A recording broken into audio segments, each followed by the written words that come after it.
bringing you a glimpse of the airwaves from the heartland of America. Alpha Fox, Zero Fox. Alpha Fox, Zero Fox. Good to hear you. 5 and 9. There we go. Alpha Fox, Zero Fox. I'm Michael, Alpha Foxtrot, Zero Foxtrot. Are you live streaming this?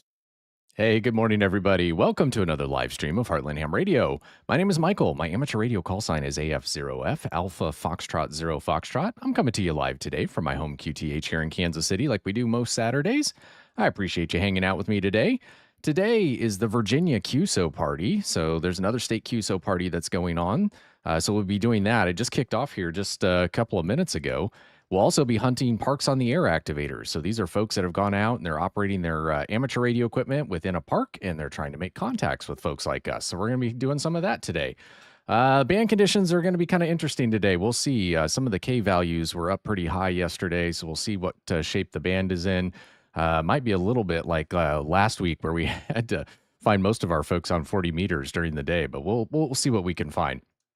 I'll be narrating as I go today, but if you're new to amateur radio or Parks on the Air or contesting, or just have any questions about what the heck it is I'm doing, let me know in the chat or the comments. Would love to hear from you where you're watching from today as well. Let's see what's new in amateur radio news. Sable Island DXpedition kicked off this week. They are on the air and they are making a ton of contacts. I managed to nab them pretty easily early on. I think I had them on 5 bands already on FT8.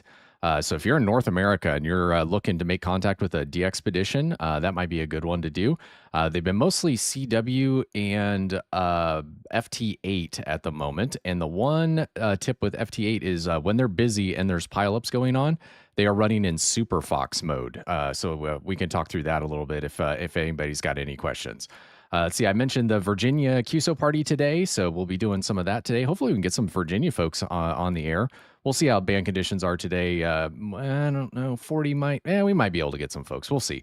I did a little bit of a spin through 20 meters earlier, and I didn't see a lot on the waterfall, so we'll see what's on there. So, okay, with that, I think we'll go ahead and let's bring the radio audio in, and let's see who we can get in the log today. Hope everybody's having a good Saturday so far.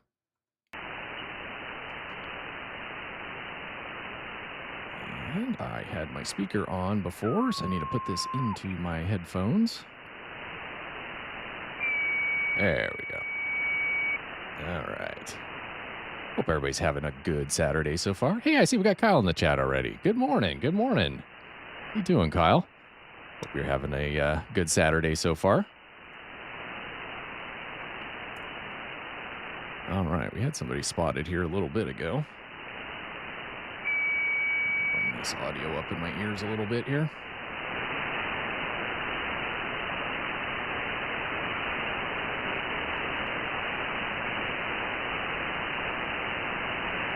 Hopefully you guys can hear that okay. All right. Let's see if we can get in the log today. I did set up, let's see, I'll flip here. I've got the Virginia QSO Party stuff on the air, so we should be good to go for that. We'll see if we can get some folks there. Give me a second here. I'm going to change into side band here. I was testing out my digital modes. I was getting that ready to go today. We have to switch to digital. If the voice is a little tough today, we may have to switch over to digital. So I was getting all my scenes set up. I mentioned last week I got a new monitor up here.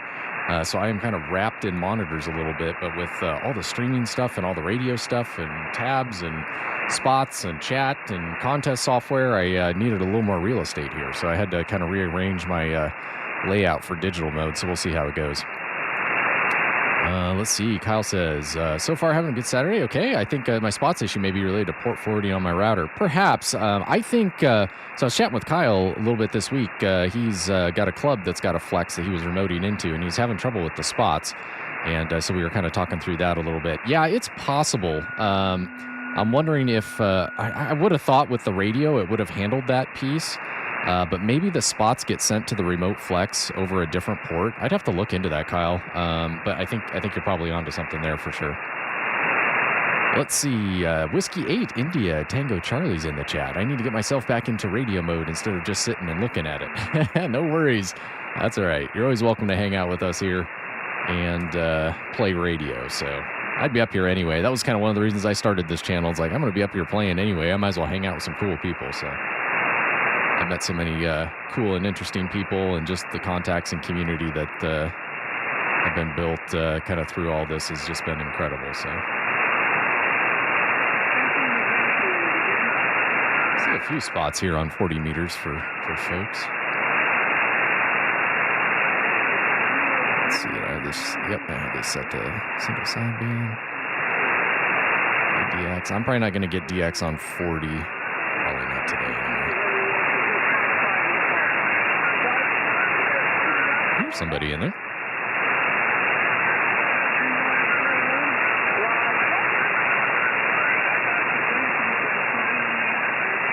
That's amazing, huh? Let's see what we got up here. Might be just a rag chew going on. Hey, Taz is in the chat. Good morning. Hope everybody's doing well. I thought about going to the park today, but if SSB isn't great, we'll probably just stay home. Yeah, I was looking at the K values this morning. Yesterday, I think I saw some K values up in the 7s, which is the geomagnetic activity. So that was pretty high. It's back down in the 4s today. So hopefully it's a little bit better. Well, I have got a great copy on you. These guys are chatting about the band as well. No traffic. Sounds like that's a net.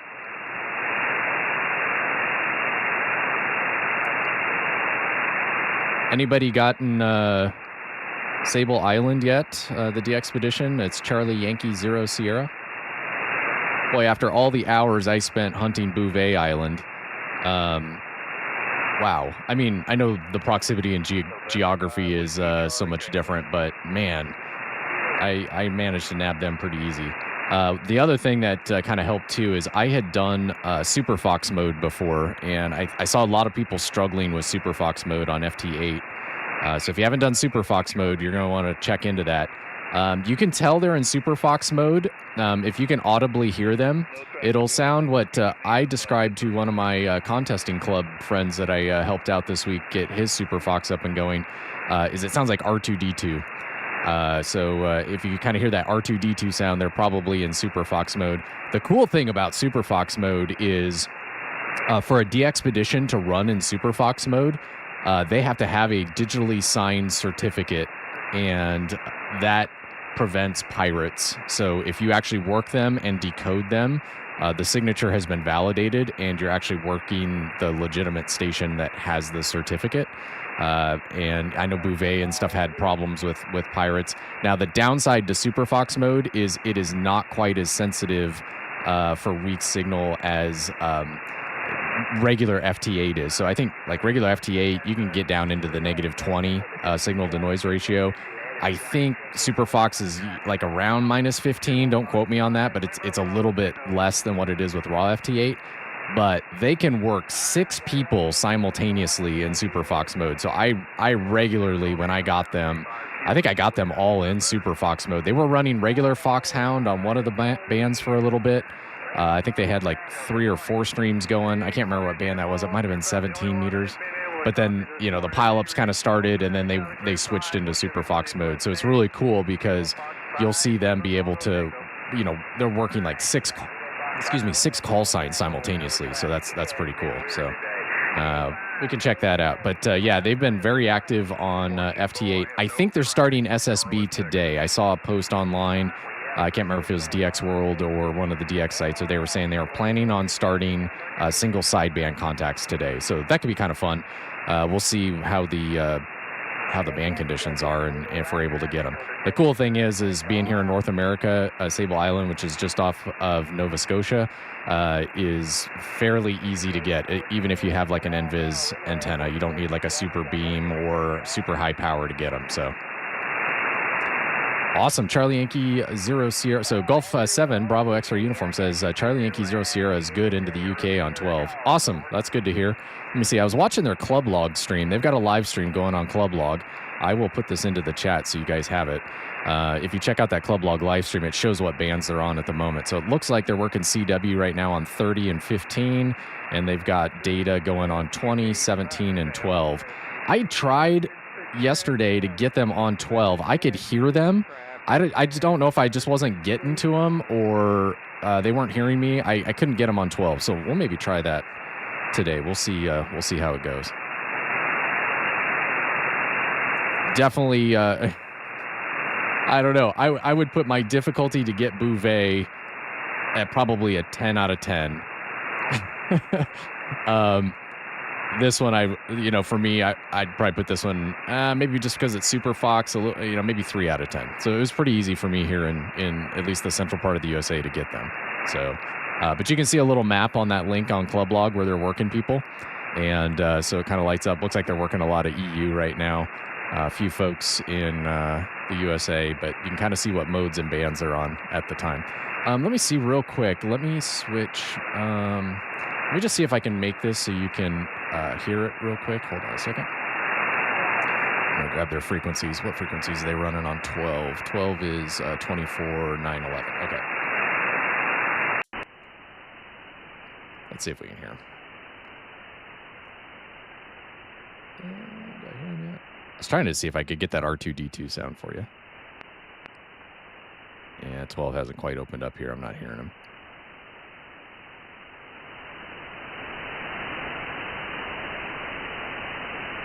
Yeah, I'm not hearing them. Let's see, where else were they? They were also on 17. Let's just check 17 real quick. Let's see, 17, they're on 18,091. If I can type 18,091. See if I hear them here.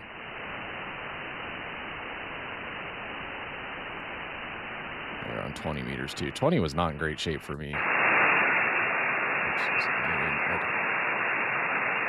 Let's see, go digital, and they're on 14,091. 14,000. Come on, 14,000.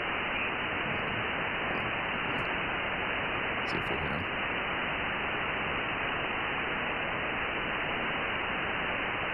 Yeah.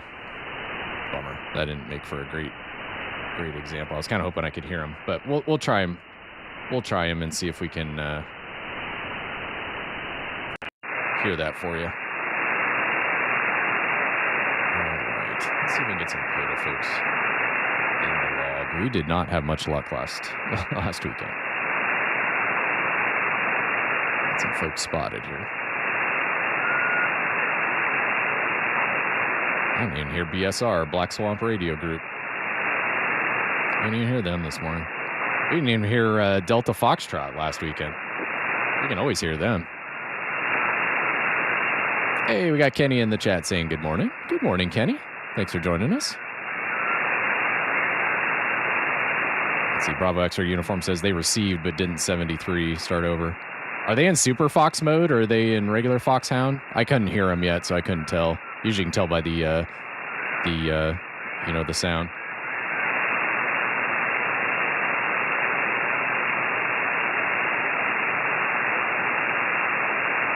Just kind of going through the spots here on POTA to see who we got.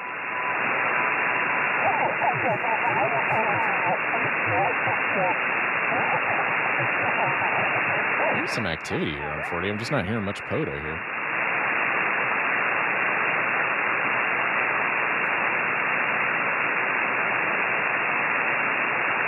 I can hear these folks. Whiskey Delta 5 Echo India. There's somebody hunting there. Let's see. X-ray, Bravo X-Ray Uniform says no, Foxhound only. Okay. Yeah, they said they'd switch to Superfox when the pileups got big, so.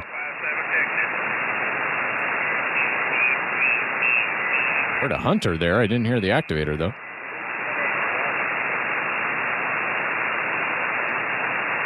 I don't know how weather is where you all are at. It's been super nice here. In fact, yesterday it was almost hot. It was over 90 degrees here in Kansas City, which is crazy because on Monday it was snowing and windy, and I think it was 18 degrees Fahrenheit. So crazy, crazy weather.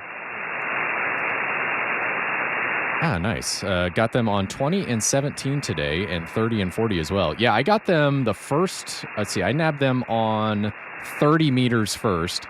Then I got them on 40 and then 20 a couple hours later. And then I got them on 10 and 17 yesterday. I tried on 12 meters. I was hearing them like +3. And I don't, either they weren't hearing me or they just, the pileups were were too big. They were working a lot of EU at the time. So I don't know. Maybe when 12 opens up here, we can nab them on 12.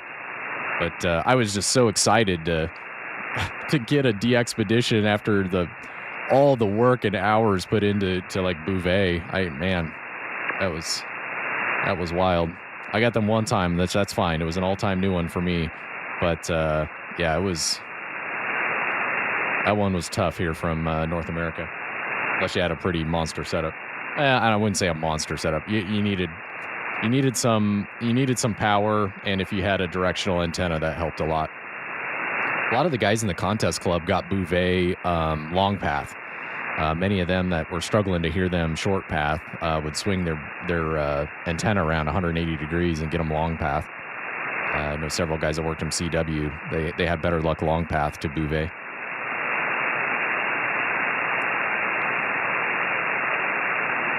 Well, David, a couple of guys that usually come in. Bit of a rag chew there.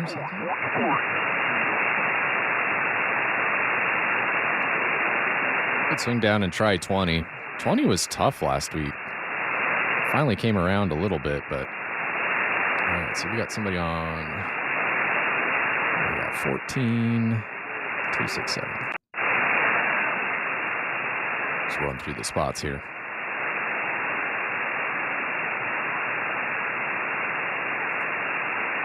I see some folks spotted, just not seeing a lot on the waterfall. This is kind of the way it was yesterday. There's Whiskey 8 Delta Foxtrots. They're out there most Saturdays. Don't even hear them this morning. Keith, Alpha Charlie 1 Romeo Hotel, don't hear him.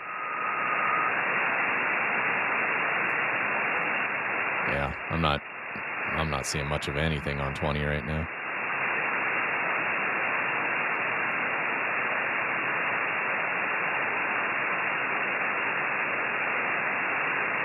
See, Kenny the Dragon, you thought of trying that 3760 for the junction net. I thought I'd put it out there since it's a new net that runs daily, 8 p.m. Eastern time. Oh, I have to check that one out. My problem with,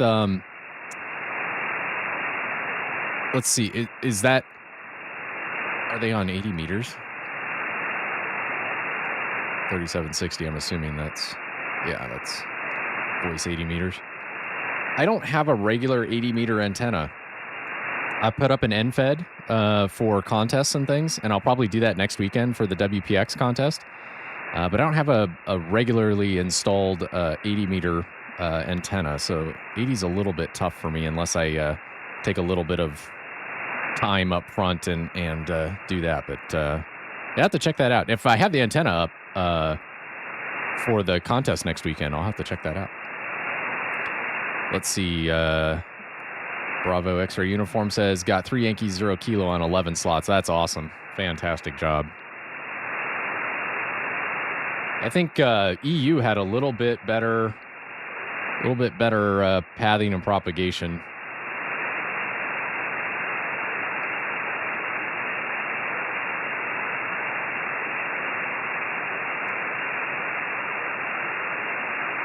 Hey, we got Pedro in the chat. Hey, what's up? What's the plan for today? Congrats on the results obtained in the DX contest. Oh, well, thank you. Appreciate that. Well, we're hunting Parks on the Air today and also Virginia QSO Party, but the band conditions are a little bit tough today, so we'll see. We might have to flip over and do some digital. I did kind of put that in my back pocket as potentially a plan for us today. 20 has not opened up here at all. Oh, there's Charlie Foxtrot. He's working Virginia QSO Party. Is there a Canada contest today?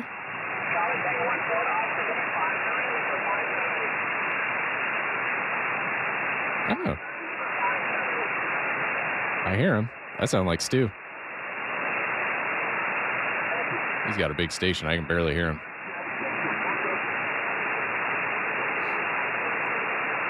Kenny says, yep, on 80. Let's see. Johnny says, good morning, Mike. Conditions are tough today. Yeah, it's tough.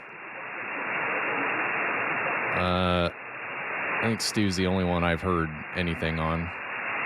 here on 20. Let's jump back up to 40. We had better luck with 40. In fact, we nabbed most of our Wisconsin QSO Party folks last weekend on 40 meters. Oops, that's a CW spot. That's in the SSB.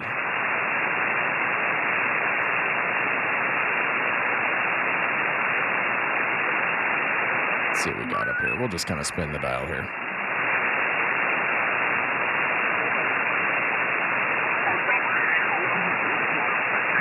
Virginia QSO Party from Kilo 4, Romeo Charlie Alpha, go 4 RCA, color.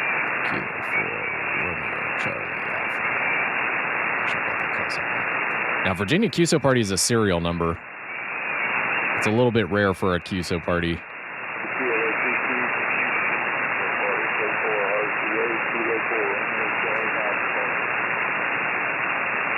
I hear him, but he's up and down. I'd like to hear him a little stronger because I got to get a serial in a county.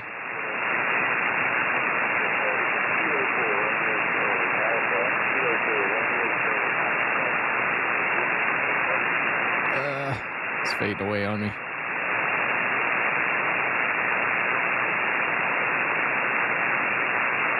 I don't think I could get...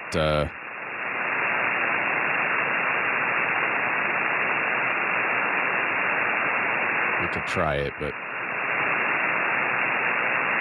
he's completely gone now. All right, well, we'll keep going. Maybe he'll come back. Saw something on the waterfall here at 1.6.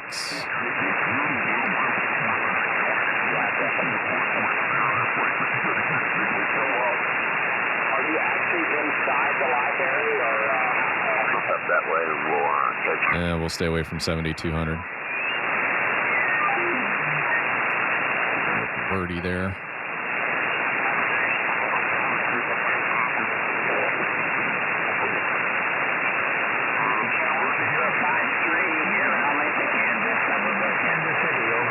I heard Olathe, Kansas. Olathe is about 5-6 miles as the crow flies from me. I can barely hear him.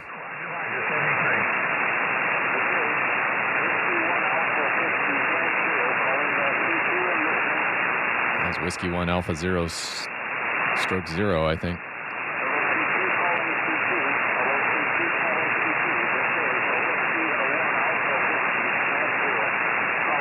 Go back to this. Yeah, Kenny, yeah, you're too close. Yeah, sometimes we can have those guys ground wave.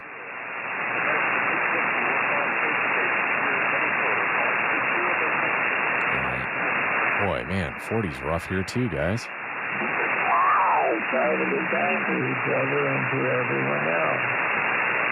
Maybe what we do is flip over and maybe do some digital for a little bit.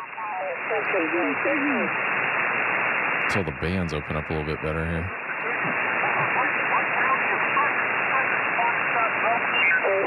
Anybody want to check in? We're looking for that mobile.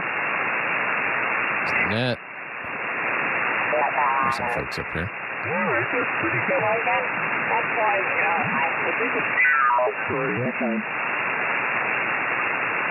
think that was a hunter.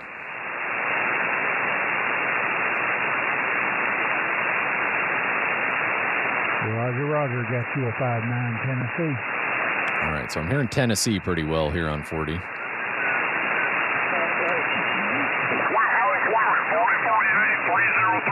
I've got both your call signs.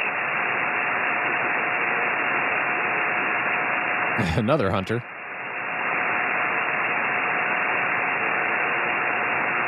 Yeah, K index at 5. Yeah, I was like as high as 7 yesterday, I think, when I was looking. I was looking at the history. Yeah, I was 7. At 6 up to 7, 654. At least the NOAA radio dashboard is showing it at a 4. I see Taz says, just started FT8 this week. Never done it before. Got another Wichita ham on 40 this morning. Didn't think it'd work being that close, but it did. He was on 20 meters, then switched on me. Yeah, it's, I know there's feelings. there's feelings even within my contest club and all that about FT8. I kind of enjoy it. I'll just say it. It allowed a smaller station like mine to get my DXCC. So I wouldn't have been able to do that. Probably would have eventually been able to do it on voice, but I was able to do it, mixed, obviously, voice and data. But data really kind of helped me reach into some of those entities that I couldn't normally work on voice. So I enjoy it. I do not put it in fully automatic mode. I know there's ways and software you can install to do fully automatic and walk away. I do not do that. I have it turn off the transmit after every 73. I have a watchdog timer that's on there. I don't know. I enjoy it. I manage it. There are ways to set it up so you don't have to manage it too much. I'm cognizant of what slot I'm transmitting on. I move around if I'm not, making QSOs back to back. So I don't know. I enjoy it. So especially as we start to come down the backside of the solar cycle a little bit, some of these weak signal modes are going to help a little bit. So obviously it's not as interesting as like hearing somebody's voice or anything like that, but I've certainly been in FT8 pileups, and then when they finally pull you out and get you, it's pretty cool.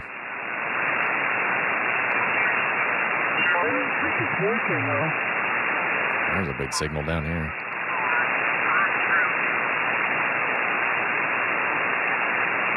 Let's see. I would have thought. Number again, please. All right, so that's somebody in the QSO party. You heard him ask for a number there. It's 1-4. Thank you. You're my number 8. Number 8, Kansas, Kilo Sugar. That's Brad. That sounds like Brad. Tango Romeo Lima.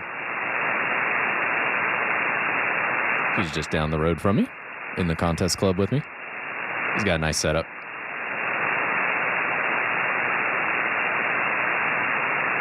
Boy, he's hearing somebody I'm not. He's got a little bit better antennas than I do. My ground-mounted vertical. I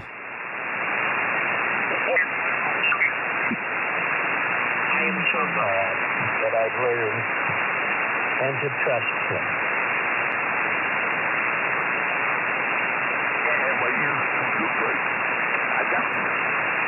I know a lot of POTA folks don't have 40-meter setups. I know a lot of them kind of stick to 20 and the higher bands, just because you need some more wire, or an antenna with a loading coil at the at the base of the vertical or something like that. Especially as we start to come down the backside of the solar cycle a little bit, the low bands will be a little bit better. Usually 40 is just so noisy for me during the day, and I still do have a high noise floor here, but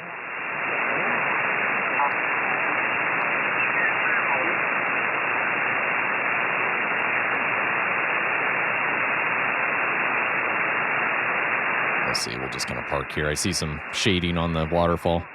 Let's see. Let's check out the chat here. See, Taz says, just got a signal link last Saturday, set up Wednesday. I saw several years ago. I didn't care for it. Now trying it, and I like it. Now to learn the other digital modes. Yeah, when I came back to ham radio, I was kind of getting back into it. All this DMR stuff had come out. So the summer of 2023, when I was kind of getting back into things a couple years ago, I was like, okay, I'm gonna check out this DMR stuff, and there's a little bit of a learning curve with it, but just like anything there is. And then that kind of I don't know, kind of energized me again. I was like, oh, you know what? I really miss HF. I'm gonna get back on HF, and then here we are. So, well, cool. That's awesome. I'm glad you got it set up and trying it out. I enjoyed the Kansas City Contest Club that I'm in. I enjoyed helping a couple of the guys out, and just amazing operators. Know way more about ham radio and stuff than I do. But I was super happy to be able to help them out on some of this digital mode stuff, and be able to help them out. They've helped me out so much, so that was really cool to be able to help them out. So let's see. Taz says, got my first Africa contact on FT8 last night. Doubt I ever could on SSB with my current setup. I was happy. Yeah, I'm similar boat there, Taz. like I said, I wouldn't have gotten my DXCC 100 without the digital mode. So it allowed a kind of a small pistol station, sometimes they're referred to, you know, to get more countries that I normally wouldn't get. So.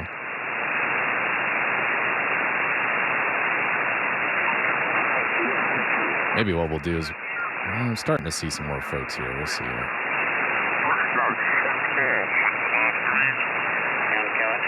Predicted 85. Skies partly cloudy, partly sunny. All right, chit-chatting there.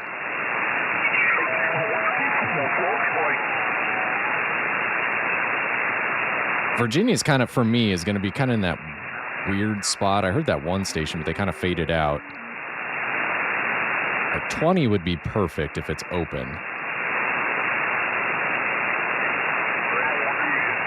Next weekend is the WPX contest. That's a really fun one. If you're looking to do a contest, it's you get points. Anybody can work anybody. So that's a really cool one. So we're gonna do that one next weekend for sure. That's one of my favorite contests. And you get points for prefixes. So the cool thing about at least like here in the USA, we have so many call sign prefixes. And so I think I joined later last year. I can't remember the exact timing. So I kind of joined that contest a little bit late. And the number of people when I did Alpha Fox 0 were like, oh my gosh, that's a new one for me. So we have so many unique prefixes that some of these smaller prefixes get people multipliers and points. So that's a fun one. If you've got just a little bit, it goes, I think it's like a 48-hour contest. It'll go all weekend. But even if you just make a couple of contacts, that's a fun one because you get points for working folks, you know, across the street, you know, if you want.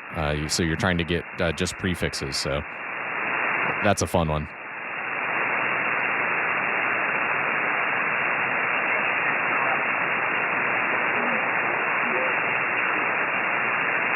Checking some of these spots down here a little bit lower and see if you can just see the light speckling on the waterfall. It's you know, stuff that is coming in is not super strong. Even Brad just down the street, you know, certainly he was red, but he wasn't like 40 over red.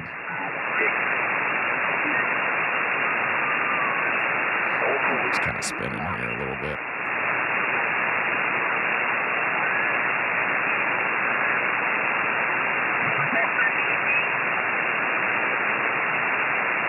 I don't know. Let's do this. I'll maybe go try and get some digital.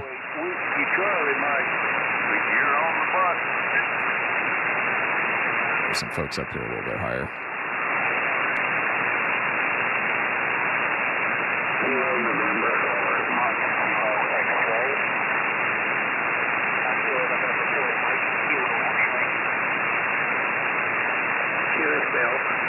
Let me do this. I'm going to bring up my SliderMaster. You guys won't see this. I talked about it last weekend. Victor Echo 3, Charlie Kilo Oscar wrote this software called SliderMaster for the Flex.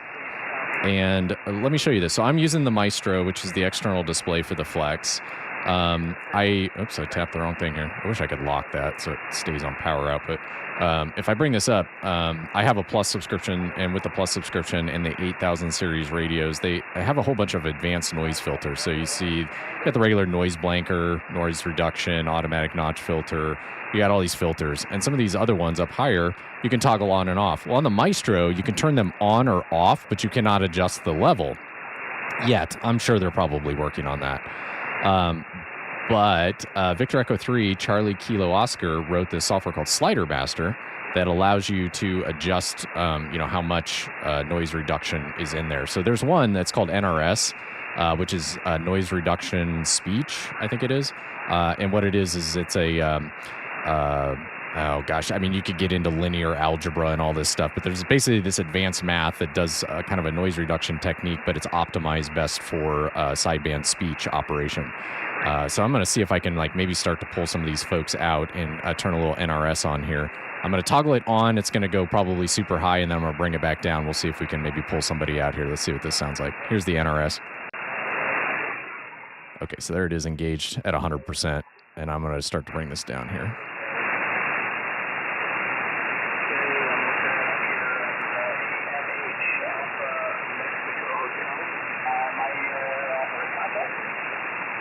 Yeah, so that could help a little bit, pull him out.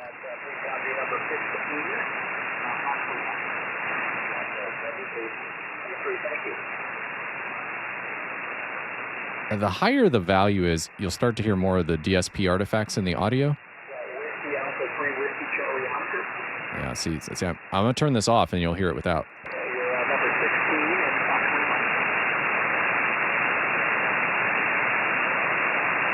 Wait for him to come back in here. Or maybe it completely faded away. Well, this made for a bad demo. Oh, there he is. So there's without. So a little easier to pull him through the noise.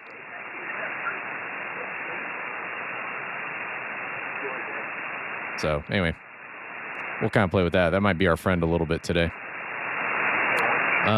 Oh yeah, RIDI this weekend, Kyle says. Yeah, that's right. There is a RIDI contest this weekend. That's right. I forgot about that. I think there's a few folks in the contest club that are big RIDI folks. I need to do that. I don't know. It's just only so much time in the day.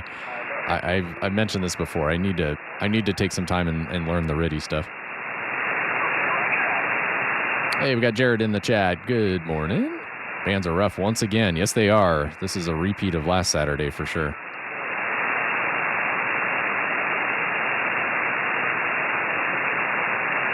There's somebody giving a serial number here, but I think I heard Fox Lima.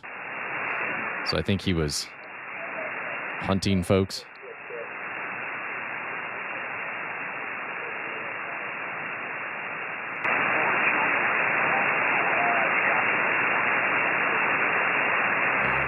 Let's slide up here a little bit more. Anybody up here a little higher? Oh, that's awesome. You guys see the error message on the screen?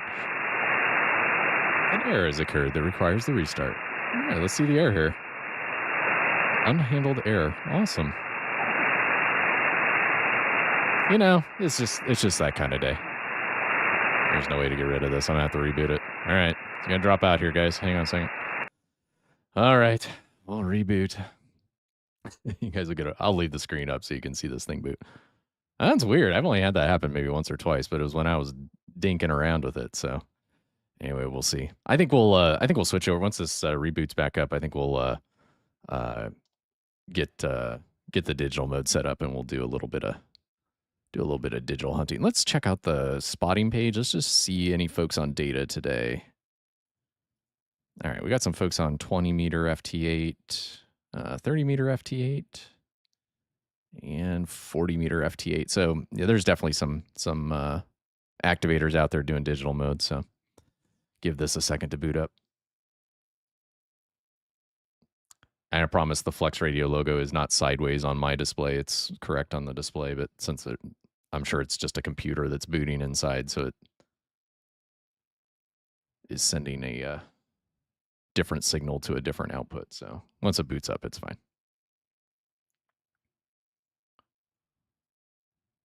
Problem is I can't launch my digital apps until this is booted up too. So, okay, here we go.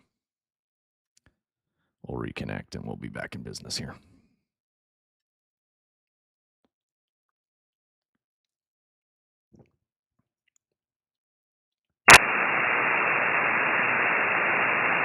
Software-defined radios sometimes have problems with software. All right, obviously it picked right back up where we were. I wonder what happened. That's kind of weird. I did see that the Maestro downloaded some sort of update this week. They didn't release a new smart SDR, at least that I saw. But the Maestro connects back to Flex, and there's kind of a smart SDR that runs in the Maestro, I believe. And periodically, you'll see it do a software update in the Maestro. So usually, at least my experience, what I've seen is when I get a couple of those, it means there's another smart SDR coming, and they're making some changes in the Maestro software.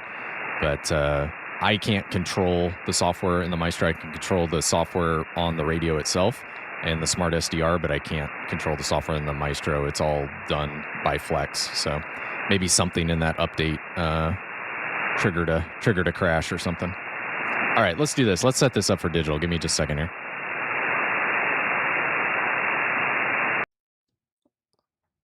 gonna take the radio audio out of here because digital modes, you guys are not gonna, it's not gonna exactly be fun. Okay, let's do this. We'll launch this. That all up and going. Just wait for my WSJT-X to launch here. Okay, let's flip this up over to digital.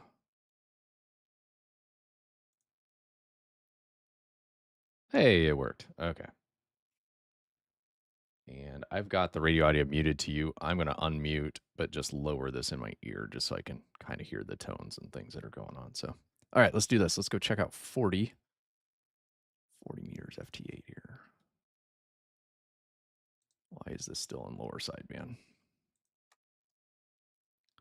Oh, you know what happened probably. Give me a second here. But when the radio crashed, I needed to restart my cat control. Stand by.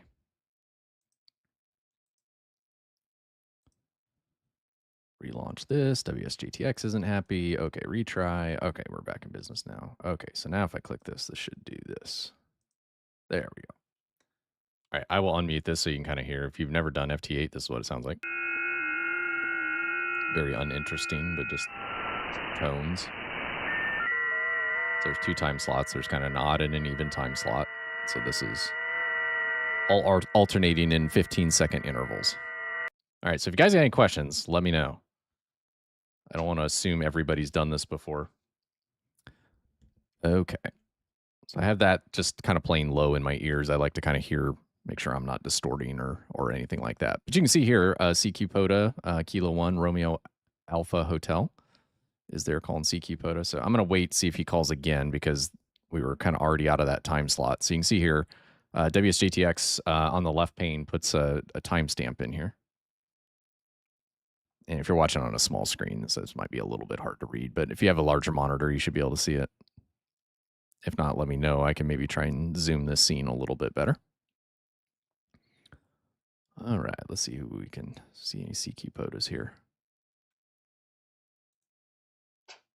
This other software with a map is called Gridtracker. That's a third-party add-on application that you can add to WSJT-X, and it is super helpful. It allows you to set alerts and different things. Some people use JT Alert. I've not used that one. I've used Gridtracker. One thing I like about Gridtracker is if you work a POTA station, Gridtracker will automatically respot them back to the POTA site.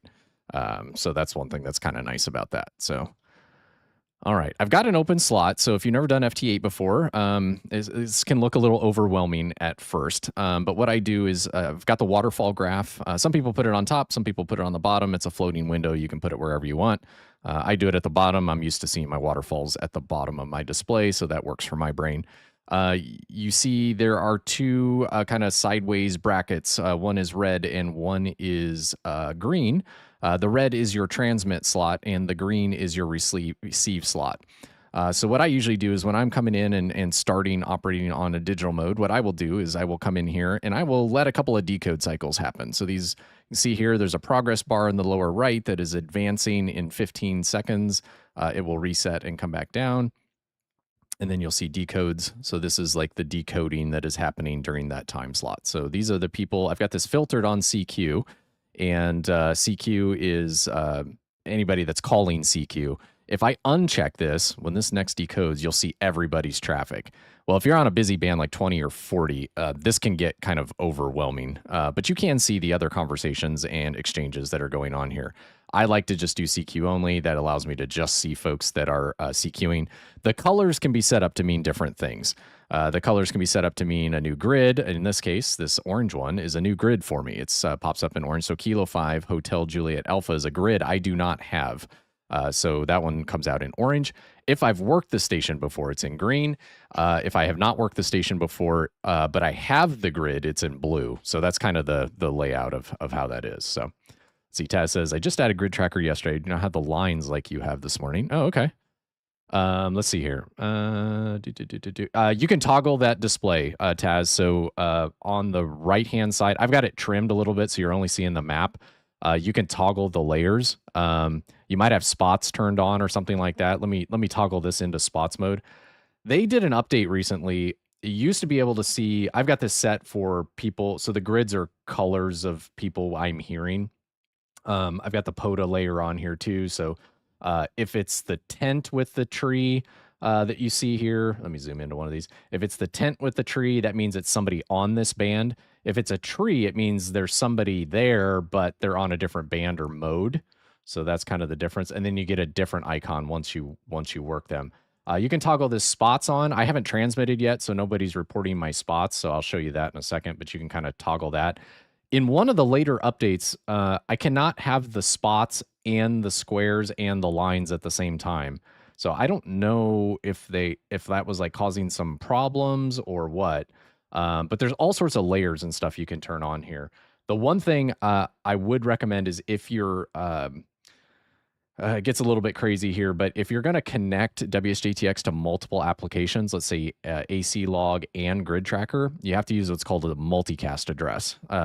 It's just a networking thing. I could probably walk you through it if you get stuck. But if you are going to connect it to multiple applications or have multiple applications receiving the data from WSJT-X, you'll want to set that up to be a multicast address. And basically what that means is by using a multicast address, the application can send it once, and then it gets replicated to multiple things that are listening for it. So let's see here. The Vault says, hi, regarding Gridtracker, ever found out a way to have it care about grids only on greater than or equal to 6 meters and not care about them on HF?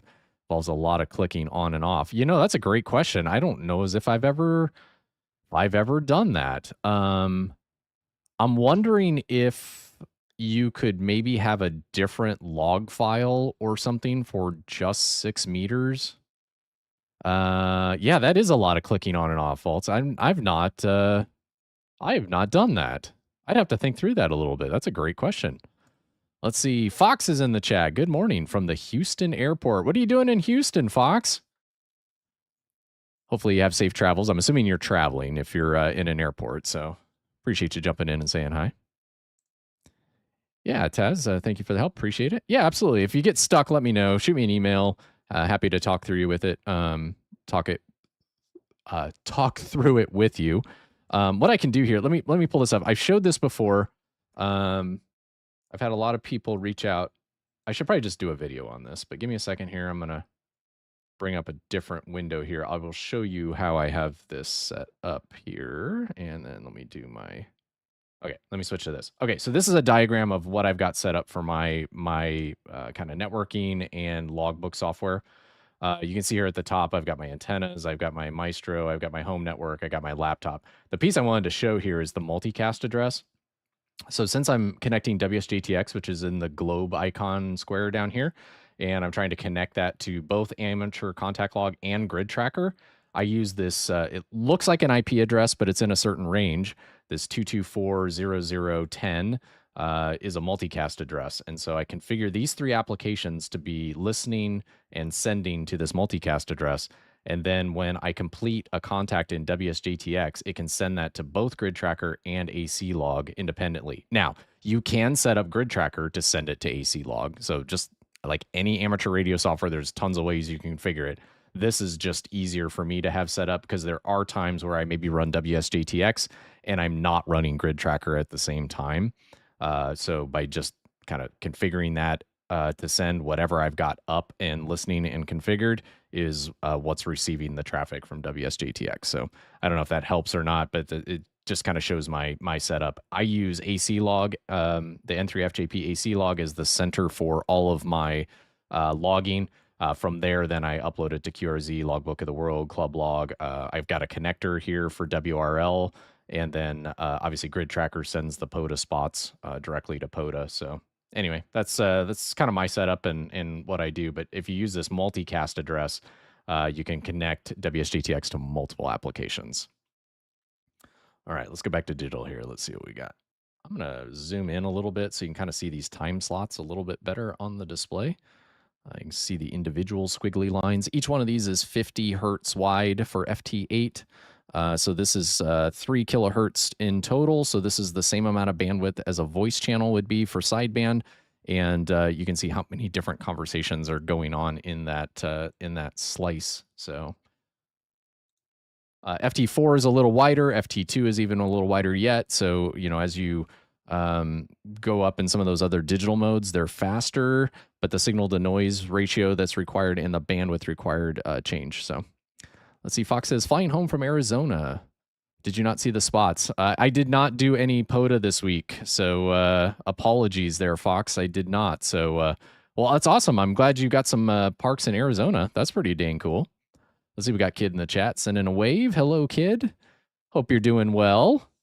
Congrats on the, hopefully got recovered after the ARL DX contest. I hope you're doing well. You put up a monster score there. It was awesome working you. And Taz says, thank you. Yeah, you're most welcome. All right, let's see if we can get some POTA folks on digital today. Let's see. I saw a couple CQ POTAs up there. Cool thing about Gridtracker, I've got this sorted at the top with a POTA column. So all of my POTA folks are showing up here at the top on my call roster screen. So you can kind of see at least folks that are out there. There's a POTA. Let's go ahead and jump on this one. So this is the time slot that I have. Let's see. This is the time slot that I have selected here. I'm here, not time slot. I'm sorry. The frequency I'm transmitting at is at the 400 hertz mark. That looked pretty clean.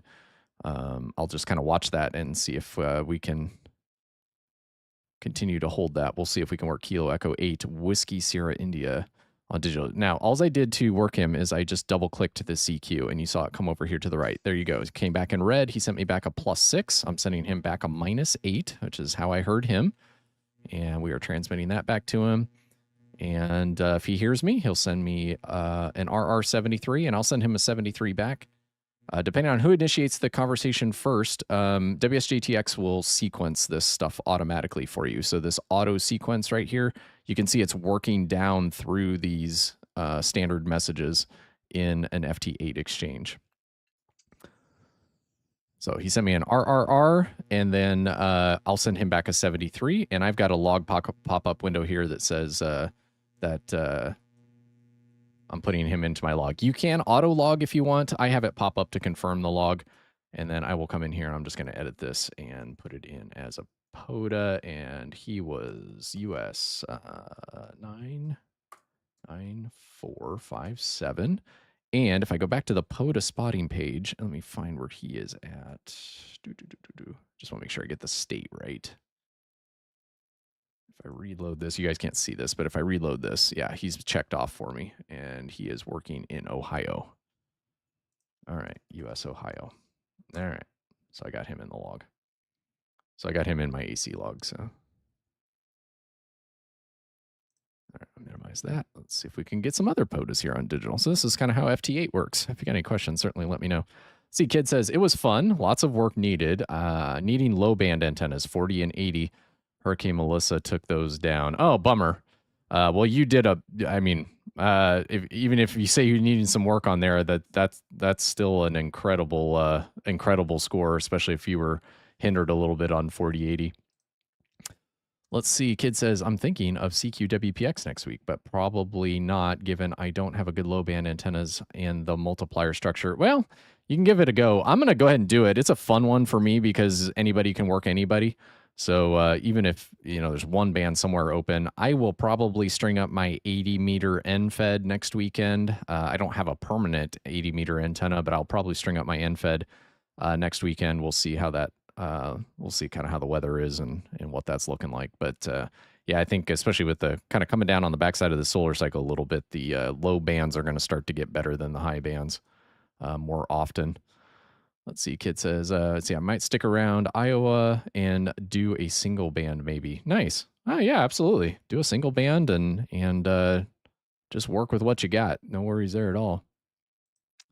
Yes, Martin points out, make sure your PC is running on time. Yes, that is critical. There's a little bit of a time delta that's a tolerance that's allowed, but yeah, you'll definitely want to have some sort of NTP sync software that's going. Windows has one built in. I'm using a Windows operating system here.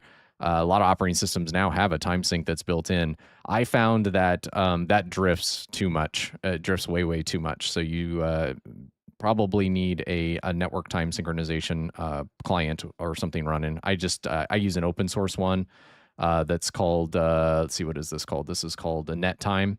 It's been out for a long time, but it's pretty rock solid and works pretty well. So it just synchronizes. I have it set to sync every hour and kind of pulls it in. If you can see here on the POTA, it's probably easiest to see here on the POTA station that I worked, these CQs, where he started calling CQ after our contact. You can see here delta time, this DT column shows how far their clock is from your clock. So you can kind of see we were exactly in sync. So he's probably using an NTP time server as well. But over here on the left side where you see these CQs, some of these are like 0.1, 0.8. You know, that's not too bad. Usually it's got to be within about a second or so. Sometimes you'll hear the tones in your ears and you'll hear somebody either jump in really early or start transmitting really late, and you can hear the pitch of the tones. And that's usually somebody with a clock that's a little bit off. So it's definitely set on the time for sure. That's a great tip, Martin. Let's see. Are you doing the Russian contest? I am not. Unless I have a digital mode, that'd probably be about my only way. Although we did work a lot of Russian stations in the ARL DX. I was surprised how many there were. I think there's a lot of big stations up there, but yeah, I think that's going on this weekend too. Hey, Gamer Kid Edits in the chat saying ahoy. How are the bands? 20 meters to be more exact. 20 was not open yet for me. We'll see. I'm going to toggle on the MUF layer here in the Gridtracker, and I'll zoom out here so we can kind of see where the MUF is at. We're kind of like see, we're down here where this square is. 20 may open up here a little bit. Obviously a little better in Central and South America.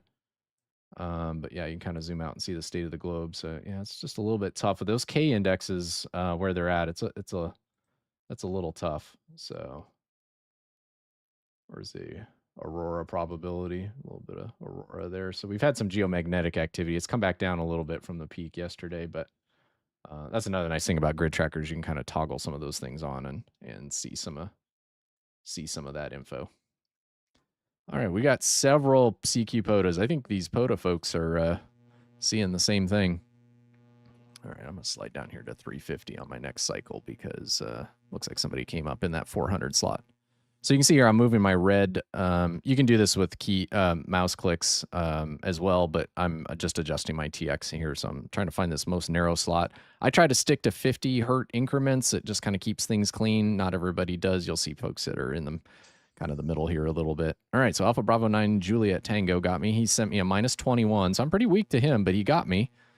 And I'm sending him back a -12. So send this back to him, and we'll have another POTA contact in the log.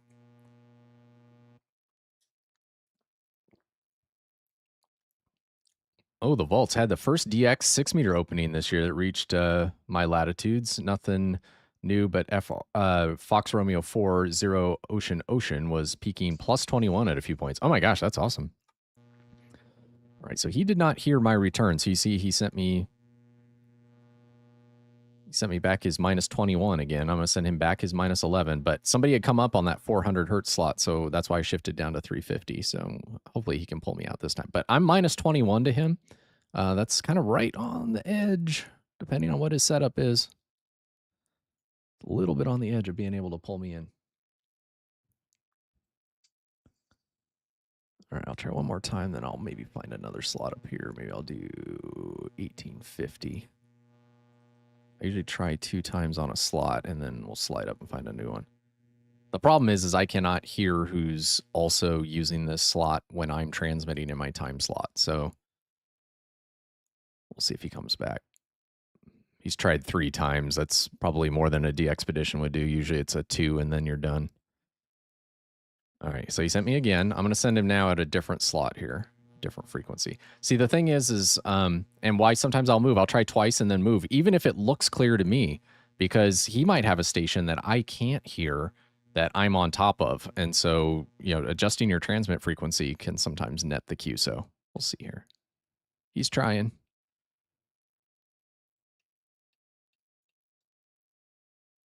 Let's see if he gets me. There, he got RR73. So that worked out. So I went to a different slot, and he was able to pull me out. So I'll log this. And he's in the log. I'm going to go in here, and I'm going to set this to, let's see, POTA, US. Oops. Oh, gosh. Hold on a second. Hit my lock button on my computer. All right, POTA, US dash. Let's see, that was Juliet Tango. Oh, I don't know what park he's at. He's not spotted, so I'll just put it in there as POTA, and we'll get it later. Oh, somebody's coming back to me. Kilo Charlie 1, Italy Ocean. Sees me in there. So sometimes somebody will see a spot and it'll be maybe they need the grid, maybe they need the state. So somebody calls me, I'll come back as well. Yeah, Vault, sometimes I'll move on top of his slide if it falls 2x in a row and then away after the QSO's done, of course. Yeah, that's one thing that's annoying. I always check this hold TX frequency. By default, you'll step right on top of them, and if they're working a pileup, then you're just all fighting each other in that same slot, and it can be a little bit tough, so. Nothing more annoying than to have a slot that you're working, somebody jumps to you, which I'm fine with if I'm not working a pileup, but then they'll start calling CQ on top of you, and then it's like, well, then I've got to move, so definitely check that hold TX frequency. Okay, I got somebody else calling me Whiskey Zero Quebec Sierra. I'm going to try one more time for India Ocean. We may have to find another slot here. I'll try 1300.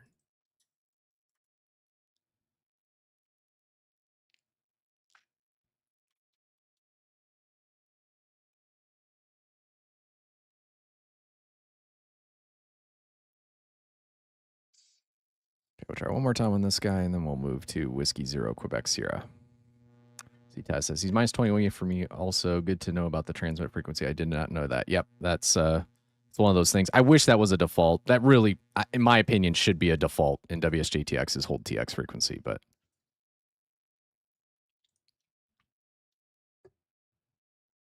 especially if you got somebody in a park and they're working a pileup. All right, I'm going to try to come back to Whiskey Zero Quebec Sierra.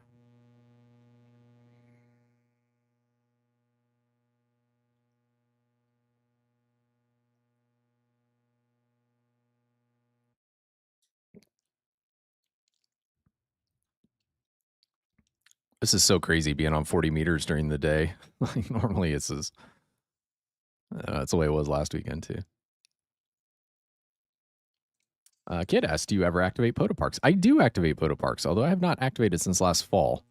I got my kilo at a park up in Minnesota in 4 days. I was up there for a fishing trip, and the bands were so good that I was like, oh my gosh, I think I could get a kilo here if I do this right. So I did, and I got my kilo up there. So it was 4492 Chippewa National Forest up in northern Minnesota. So yes, I do activate parks. I actually have a park that's along the Santa Fe National Historic Trail, just up the road from me. So about a mile or two up the road. And so I activate there pretty frequently. If you check out my Instagram, I've got some of the pictures of me, doing antennas and stuff up in the park.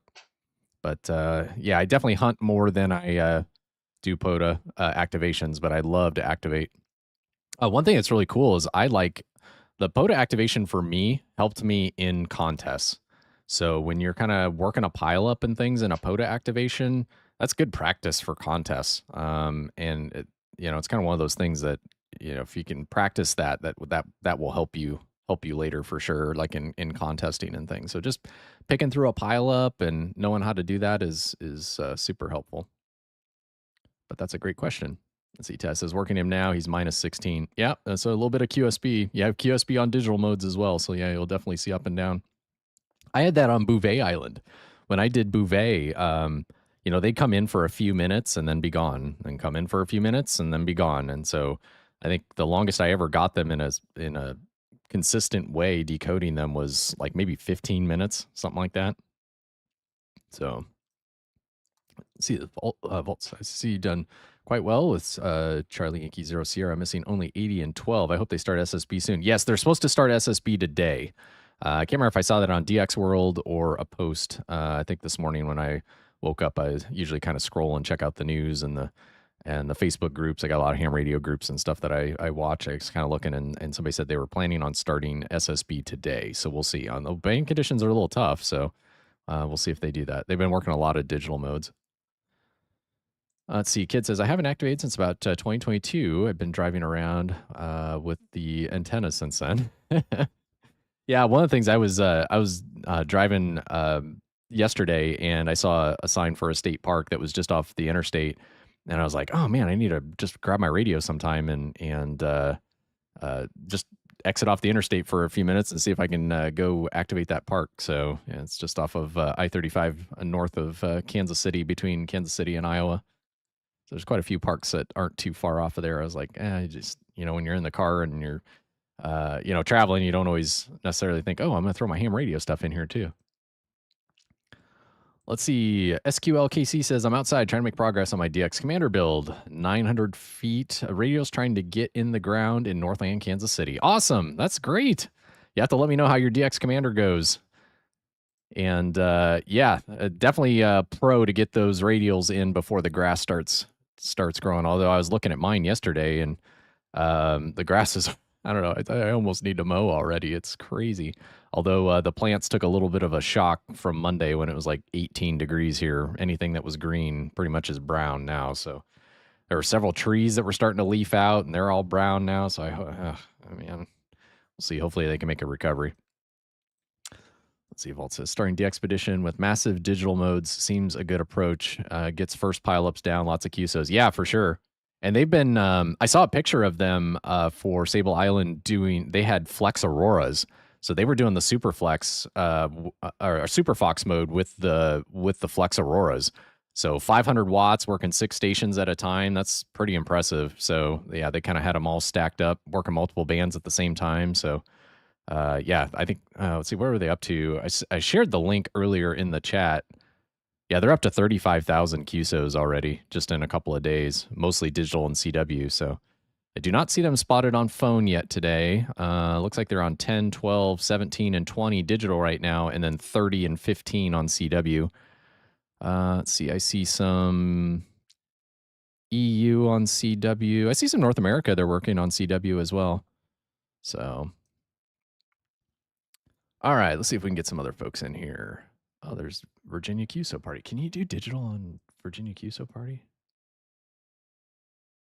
Oh, you can. I'd have to set this up to pass a serial number, though. That's all right. We'll do voice. I want to stick to voice for the QSO parties, but it's good to know you can do that. Let's see. Kid says, I wonder if they're going to reserve phone operating until next weekend. Yeah, I don't know. I don't know what their radio setup is, so I don't know if they're using those radios for the voice portion as well, or they're going to continue to run just as much data simultaneously. It'll be interesting to kind of see what they do there. Let's see. Johnny asks, Mike, are you happy with the DX Commander? I'm very happy with the DX Commander. It replaced an off-center fed dipole that I had. It's been great. I've been really, really happy. I was looking for a multi-band resonant antenna that had somewhat of a low profile. It's tall, it's 30 feet tall. I have the Signature 9, so it's 9 meters tall, around 30 feet. And but I wanted something that was multi-band resonant because I was kind of compromising with the off-center fed dipole. So I had a 40 through 10 off-center fed dipole, and that worked fine. I worked a lot of stations on that antenna, but was looking just to kind of up my game just a little bit more and still kind of keep a low profile. So I went with the Signature 9 because it stays below, mostly below the roof line of the house in the backyard. So I was trying to keep kind of a low profile. I also like that the wire is black and the mast is black, so it just kind of helps blend in a little bit. The other thing that's nice is you can lay that antenna down in less than 10 seconds. You basically loosen a wing nut, pull the SO239 fork connector off, and unslip it off the mast and just lay it down. So the Signature 9 does not have any guy wires or anything like that. So yeah, Cal's really built a really, really nice antenna there, and I've been super happy with it. So the Signature 9 is a 40 through 10. So it has 40, 30, 20, 17, 15, 12, and 10. And the 40 and 15 meter element is combined, so you get 40 and 15 on the same element. But yeah, I've been really, really happy with it. I thought I'd be taking it down more, like in ice and snow and wind. I mean, we had some 50 or 60 mile an hour wind gusts last weekend when that front came through. And I debated. I was like, should I drop the antenna? I was like, no, I want to see what it does. We weren't planning to get a lot of ice. If it was more ice and wind, that would have been maybe a little bit different story. But it was mostly just wind, so I wanted to see what it did. It was flexing. I've got a camera on it, and it was flexing quite a bit. But it's completely upright. I checked it yesterday when it was calm winds, and it didn't even lean. I also did not cement my pole in the ground because I wanted to be able to pull it out if I needed to, or somebody made a ruckus about it. So I did not put Quickcrete or anything around the base of the mast, and I just compacted the soil around it. Here in Kansas City, we have pretty sticky clay soil. So I just, when I dug the hole, I compacted the soil, and the clay really, really tight, and then would check the level. And I put a little bit more in, pack it down, and then just kind of watered it in to kind of keep it set and let it set for a couple days before I put the antenna on it. I haven't had any problems with it at all. So I've been really, really happy with it. Let's see. Kid says they usually enter the WPX, but just a guess. Okay, yeah, that'd be cool. Yeah, that'd be a good multiplier to get, just like Bouvet during I forget what contest was going on during Bouvet, but that would have been a heck of a multiplier to get too. Okay, I see a few more CQ POTAs here. Let's see if we can work some more, folks. As you can see here, like my radio is not auto transmitting. So after I did that QSO, it turned the transmit off, and I need to take action to do it. So let's see. Got Uruguay in there. I already have the grid though. So I was explaining the colors a little earlier. But yeah, the band conditions are a little rough today. If you're just joining the stream, we were doing some voice earlier and not really hearing a whole lot. So the bands are not in great shape today. The K values were high yesterday. The geomagnetic activity is a little bit high. So we're hearing some folks on 40, but not a lot. There were some nets and things going on. So we switched over to digital here, and we've been doing that. Okay, so I see Kilo Charlie 8, Zulu Kilo Sierra is calling CQ. He's minus 22, so that's a little weak. I'm going to let that one pass and see if maybe he comes up here just a little bit. So my slot still looks clear here at 1300 hertz. I'm always kind of watching that. I want to make sure nobody comes up. There's a POTA. All right, we'll double click November 4 Tango Romeo Delta, and you can see here it auto turned on the TX, and we're transmitting back to him. We'll see if he hears us.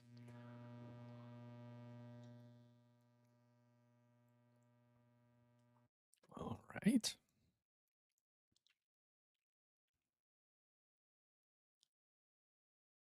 And maybe after this Q, so I might just, I noticed my transmit power is a little under 100 watts. I do run FT8 at full power. Oh, okay, so he heard me at -1. I'm going to send him back at -12. Yeah, I'm running about 95 watts out, so I might just need to tweak the antenna tune on this. With the soil conditions changing and the weather changing, the electrical properties of the soil and stuff change. So some of those tuner memories that I had set during the winter and things like that may just need a little bit of a nudge. I think Cal says a nudge of the ATU is what he calls it. All right, so we'll send that back. All right, he's in the log, Tango Romeo Delta. All right, so we'll hit enter on that. I'm gonna come in here and edit AC log. I know you guys aren't seeing this, but I'm gonna just do, let's see, this is a POTA. He's in US 2887. And I think that's North Carolina.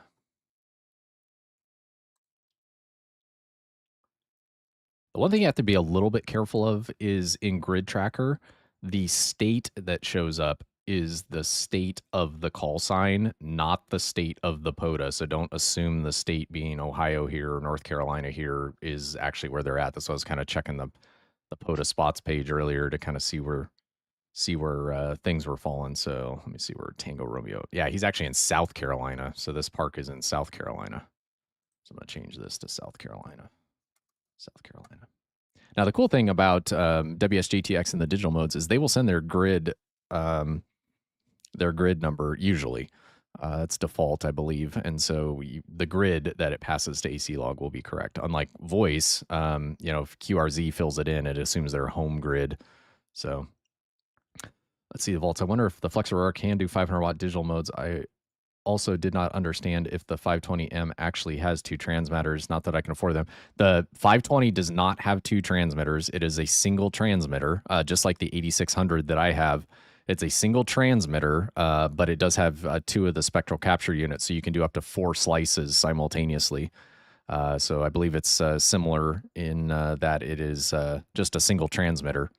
But one of the cool things you can do is you could launch 2 instances of WSJT-X, and what you could do is you could work WSJT-X on 2 different bands at the same time. There'd be a little bit of setup you do, but you basically put a rig parameter into WSJT-X and say, I want to do rig slice A, rig slice B. And the other piece you'd have to do is you'd have to set one up to transmit even and the other one to transmit odd for FT8, because you could only be transmitting one time. But if you're working FT8 on both modes on 2 different bands, the transmitter would then just switch, in the time slots in the right order. So you could technically be working, 2 stations on 2 different bands simultaneously. So kind of SO2R a little bit in digital mode. So yeah, you can do that. But no, it does not have 2 transmitters. But from what I understand, it will do the full 500 watts. You do have to have a good SWR match, because it will start to back off the power automatically if you don't have a great SWR match. But from what I understand, it can actually do 500 watts. I think Mike, that works at FlexRadio, he had an early version of the Aurora, and his it had a 600.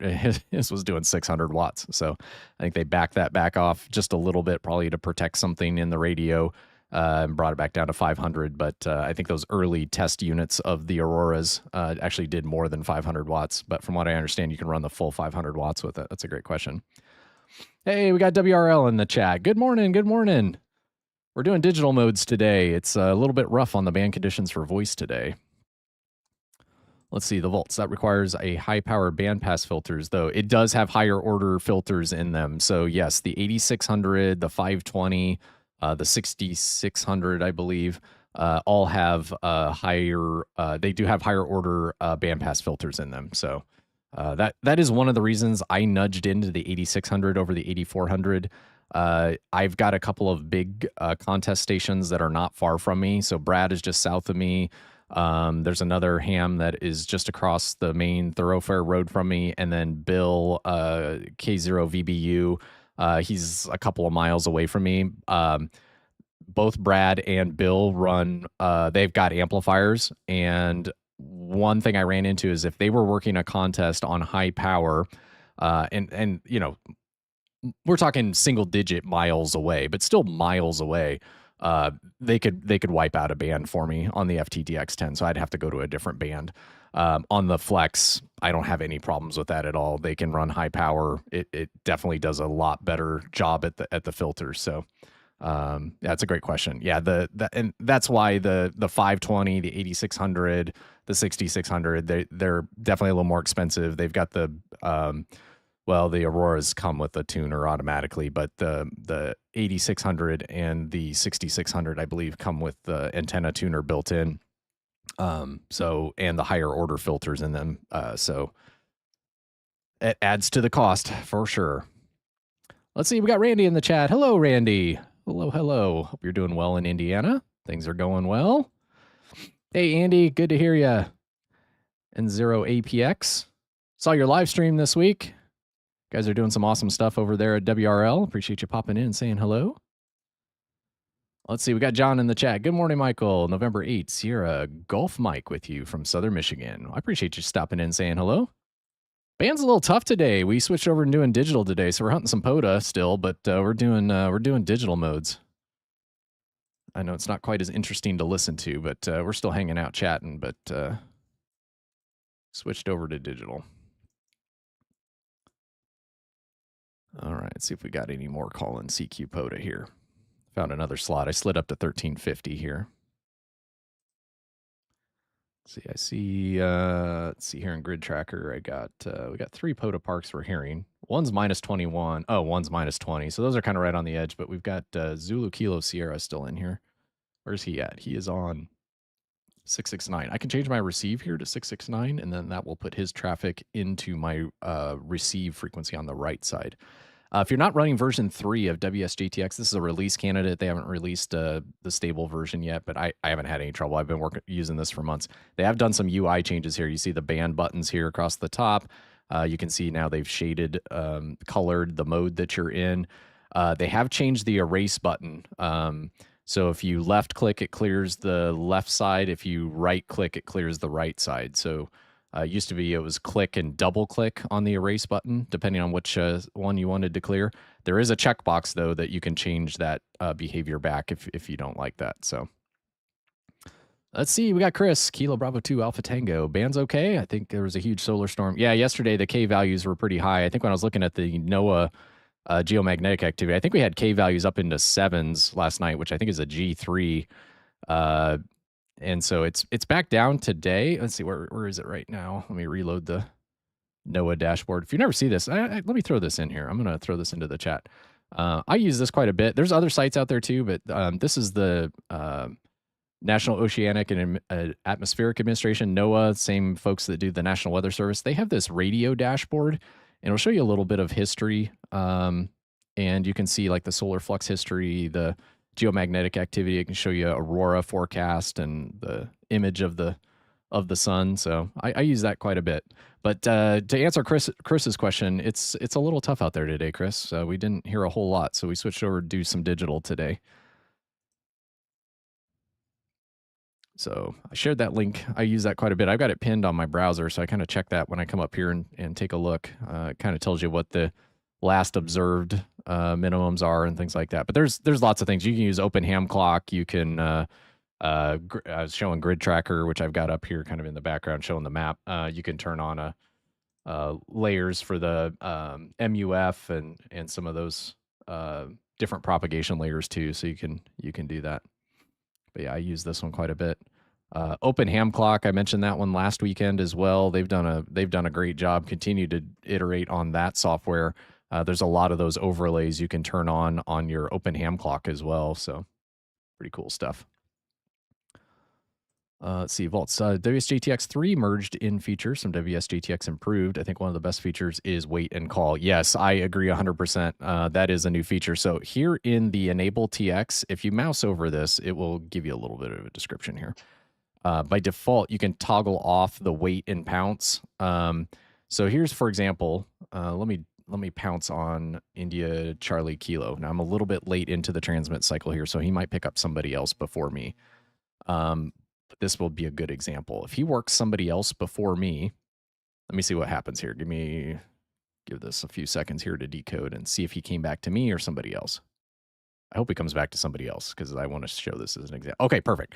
Okay, so you see he came back to somebody else. He actually is working Kilo Charlie 1, November, Delta, Quebec. I was late in the transmit cycle, so Kilo Charlie 1 probably pounced first and was able to get him. So he's working him. I left-clicked and stopped my transmit. Now, I could just keep transmitting, and when he's done with his QSO, it'll auto go to the next one, or if he can double-click my call and work me. You see this Enable TX is now turned to yellow, and you can toggle this with the right click, so you can toggle it. With it being yellow, it will wait and pounce. So what will happen here, if he comes back to me, it will auto go back into TX. And so I'm not transmitting. So it's going to take him a couple of back and forths to get the QSO. And then mine will auto go into TX. And then the other thing you can do too is the wait and pounce piece.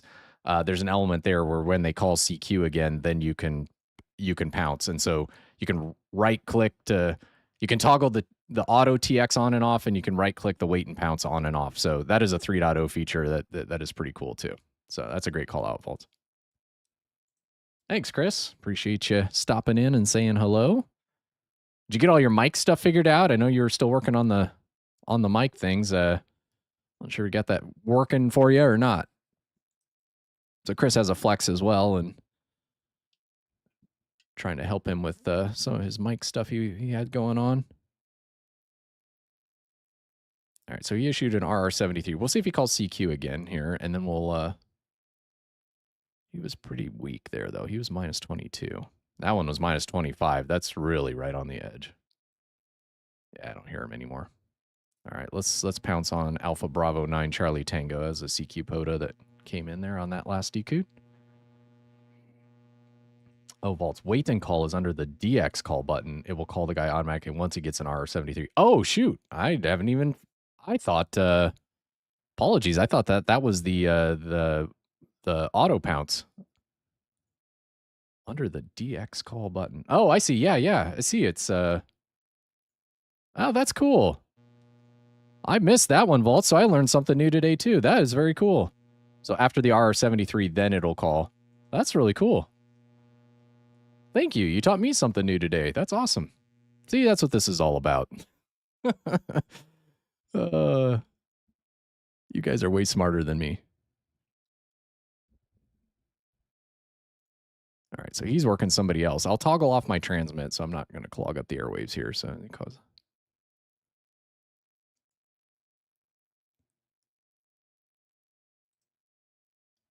I'm going to toggle that on, Vaults. We'll see. Hey, we got Alan in the chat. Alpha Charlie 4 Hotel India. Hey, Alan, how you doing? It's been a little while. Hope you're doing well.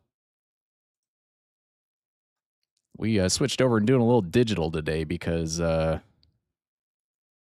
voice is a little tough today on the bands.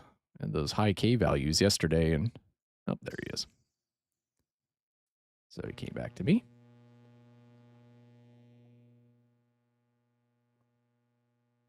Oh, I said I was going to nudge that ATU and see if I can clean this up a little bit.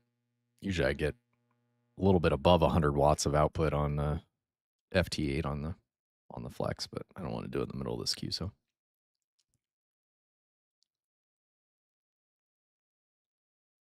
Chris says he's going to try to stream today with it. Thanks a ton. Absolutely. Happy to help.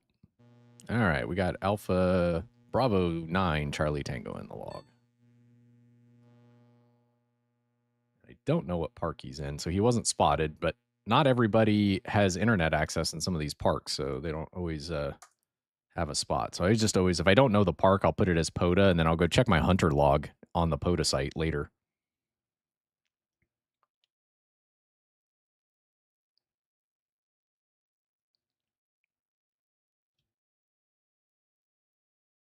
The one thing I wish I could set up is, you know, a lot of folks activate parks, and I've worked them before. So you can see Alpha Bravo 9 Charlie Tango is green, but he'll be green anytime into the future unless I clear my log in WSJT-X. So it'd be kind of nice if it was a CQ POTA and it was a new UTC day. It'd be kind of cool if it shaded that a different color, but I get it. That would probably be quite a bit of coding there. Have to happen.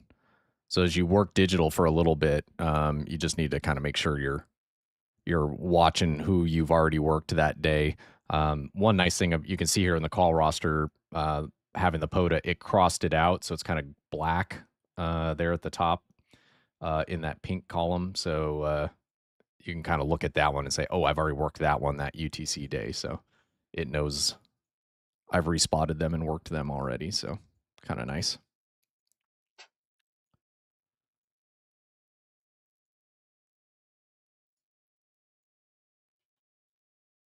I'm going to check while this is kind of going, I'm going to check the QSO Party rules for Virginia, and I want to check the digital modes. Do I need 2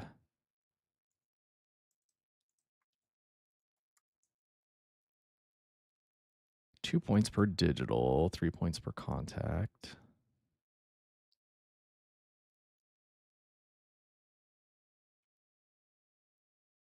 Yeah, if I have to exchange a serial number or VAQP, I've got to put this into contest mode.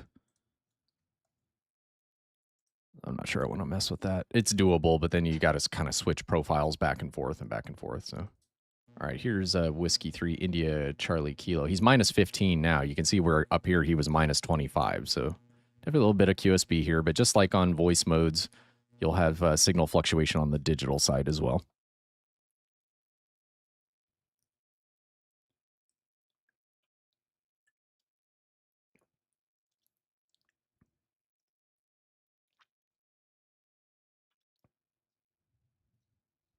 There we go. He came back to me at a minus 12. And of course, I got him minus 25. We'll see. A lot of parks, at least is the case for me, at least around here, it's the noise floor is way, way better than it is in like a residential neighborhood. So, you know, he could pull me out, even though I'm hearing him at a minus 25. So we'll see what he sends me back here. Now, I'll send him again, then I may change my slot here. Go down to 400. Let's see, TheValtss. Where is the DX call button for the wait and call? Yeah, it's here, right? This DX call that's yellow. If you click that, it'll turn red.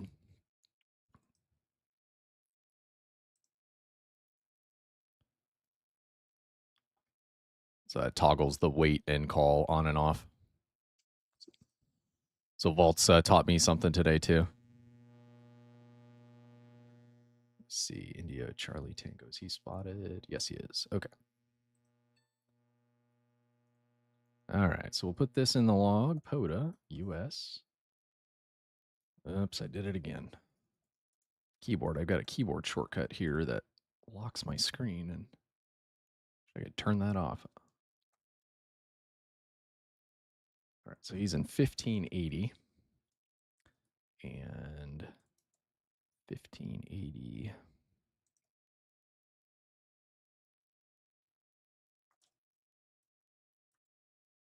Is in Maryland. Mike Delta. All right, POTA, US 1580, US Mike Delta. All right, got him in the log.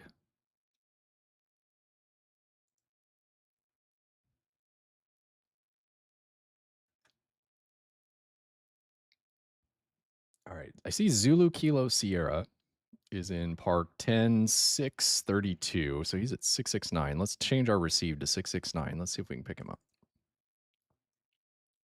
There you go. Hearing him minus 22. We'll see how he does. You can see somebody's kind of come up here, little light signal, but I'm going to just nudge up here to 450 just to try and stay in a clear slot.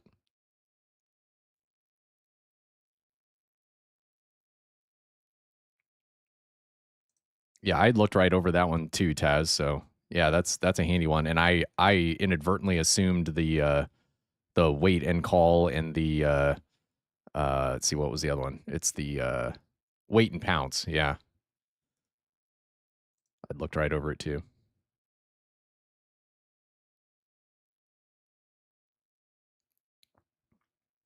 Oh, Walt says you can get in and out of contest special mode by right-clicking on the FT8 button. Of course, if you keep a separate profile, that won't help. By using it on 6 meters when there's an NAC contest. Oh, man. I'm learning all sorts of stuff, Walt. Oh, that's cool. Okay, so that's cool. You can set that. Well, that's a handy trick. Right-click to toggle out of last mode. I need to, like, just watch these contexts menus here. Pilot mode. JT9 mode. Right-click to I did know the right-click to activate Fox, Superfox. Very cool. Trying to think, did I get Sable Island yet on 15? I did not get them on 15 either, so I need them on 15 and 10. Let's see where they're operating right now. We could go try that. All right, they are not operating on 15 data. They are on 12 data. I'm going to fire up just the second slot here, and I'm just going to listen to see if I hear them on 12 meters.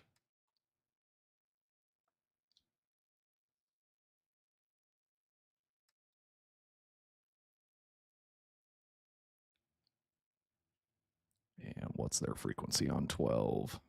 911. Oops. Wrong VFO knob.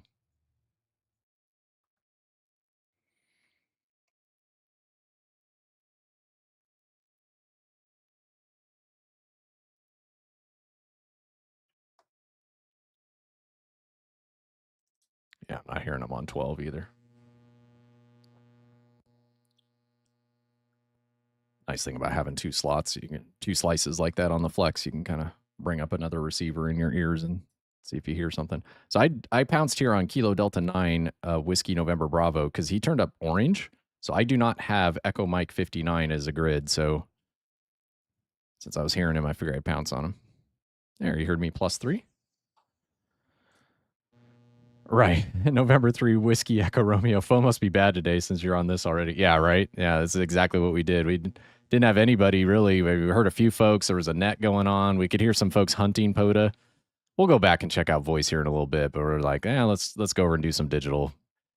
Looks like there was quite a few POTA folks that were over on digital, so we went over there. I know it makes it a little less interesting to listen to, but we're just chatting and having some conversation in here.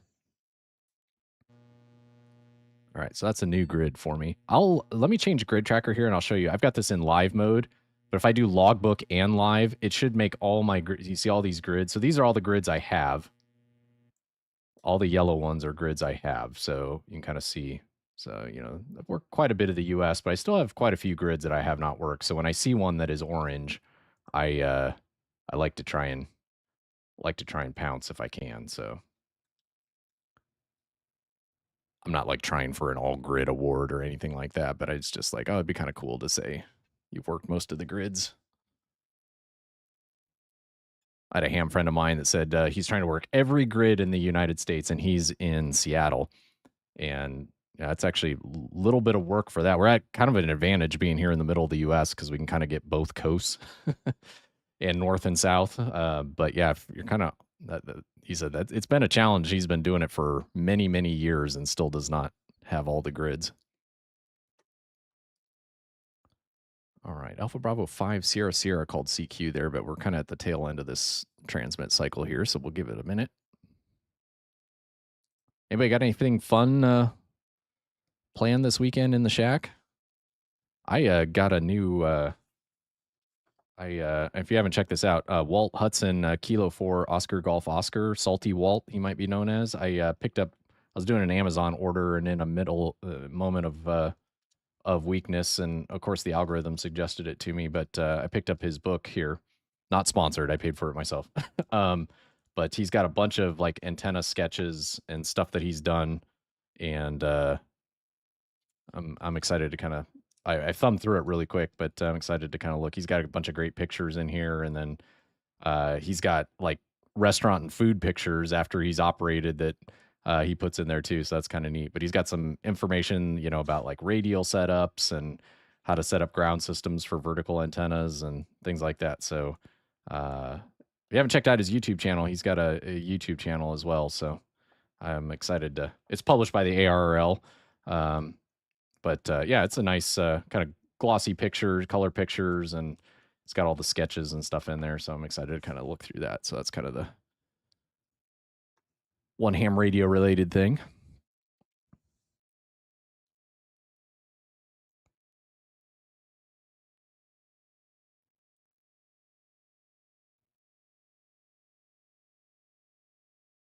Any POTAs in here? Tango Romeo Delta, I think we already got. Yep, we got Tango Romeo Delta already. The other thing that's kind of cool, I've got it cropped here in the view, but Gridtracker has like a band activity report. So 40 starting to fall off a little bit and 20 starting to come up. So we could switch over to 20 meters. And if we see, you can see the waterfalls starting to get a little more sparse here on 40 on digital as well. So, but we've nabbed some folks. At least we got some POTA folks in the log today, albeit digital. I know it doesn't make it as interesting to listen to. All right, let's go check 20 meters here real quick. Well, I'll clear these out. So left click, right click will clear out the WSJT-X display. And we'll reset here. And we'll let a couple cycles go through and just make sure we got, there's a POTA. Kilo 1 Romeo Alpha Hotel.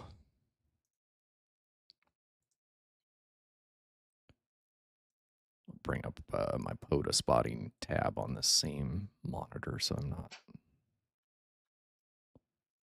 fighting it. Okay. I can look at both things.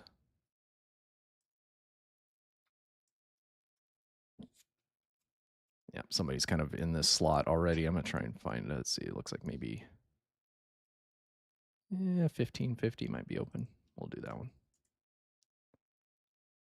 Try to find an open slot.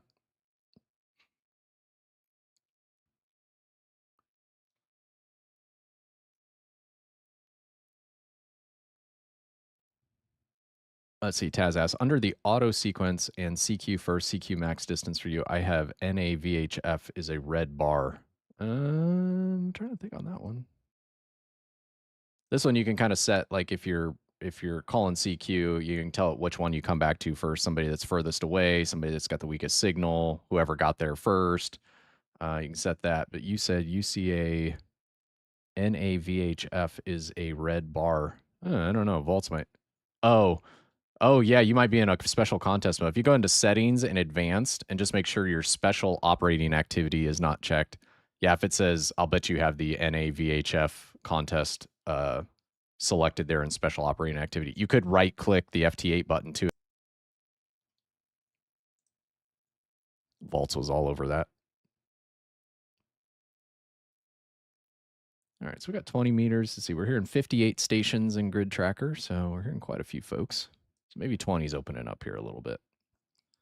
I'm going to zoom out here on the flex and just see if we can start to see some of the voice portion of 20 and see if we see some activity.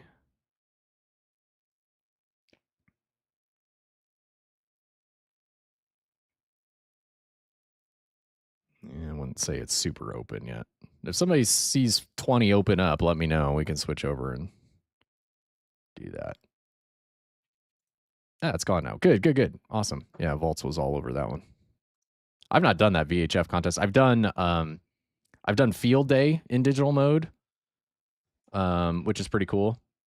But yeah, those special operating modes, if you've got a specific contest exchange, you can go through and set those up. I have a different profile set. So under configurations, you can set up different profiles and you can clone your profile and all of that. So I've got different profiles set up for different parks that I'm in. So if I go to a park that's got a different grid number, I've got a different profile with that set up and all that. So you can do a lot of stuff with that. I'm learning things about WSJT-X and I've been using it for a year or so.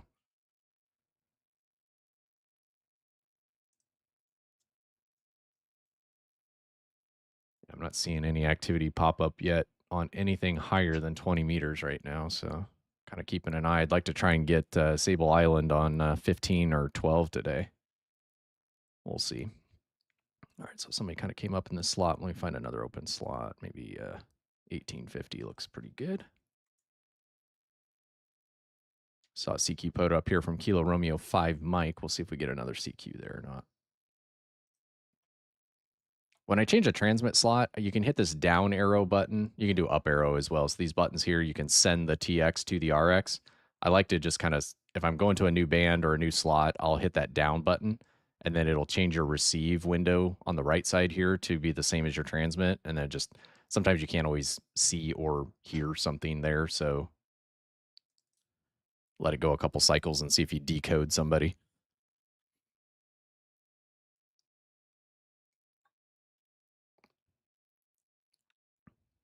We'll see if we can get Whiskey 4 Tango Romeo Alpha in the log here.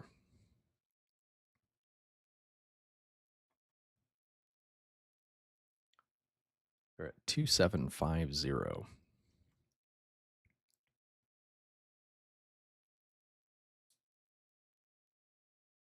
Yeah, he's working somebody else. I was looking at my POTA spotting page. I didn't toggle off the transmit. You can always stop transmitting. You hit the escape button or hit Halt TX if you... one of the things I run into all the time, and I wish there was a way to fix this, and I'm not sure how you do it. If you've got somebody that their clock is just a little bit off, and it can just be a half a second off, 0.5 on the delta time, or the TD. I think that's delta time is what that stands for. Oh, there he came back to me. Okay, my TX came back on. And I'll go to double click somebody right as a decode comes up and another call pops up. And so you're double clicking somebody to try and go there, and then another decode will pop up, pushing it up one line. And the number of times that has happened is like super annoying. And I don't know how you necessarily fix that. You'd have to know you had your mouse over on something and then not scroll the window. But I don't know. That's one thing that always gets me. So knowing that Halt TX or the escape button will just stop transmitting right away. If you haven't gone more than a couple of seconds or so, you can hit the escape and not mess that up or not call the wrong station. I've had that happen before where I was like working a POTA station. I'll go to double click a POTA station. Then somebody's calling CQ DX. And usually if they're calling CQ DX and they're a North American station, they don't want to work another North American station. And then it's like, it pops up and pushes the POTA up one line. And then suddenly you're calling, somebody's calling CQ DX and he's, hey, moron, I'm calling CQ DX. I'm like, it's the computer helping me out there. All right, we got Tango Romeo Alpha in the log, digital mode. Okay, ValtS says that's super annoying. Okay, I'm glad it's not just me. That one, the number of times, and every time it's like, I was like, dang it. Almost makes me want to learn how to code and like submit, you know, WSJT-X is open source and submit a code fix for it. The other thing I wish you could do, and this should be doable, if you've got this in CQ only mode and you're filtering only on CQs, I wish if you unchecked this, it would go back in time and show you everything.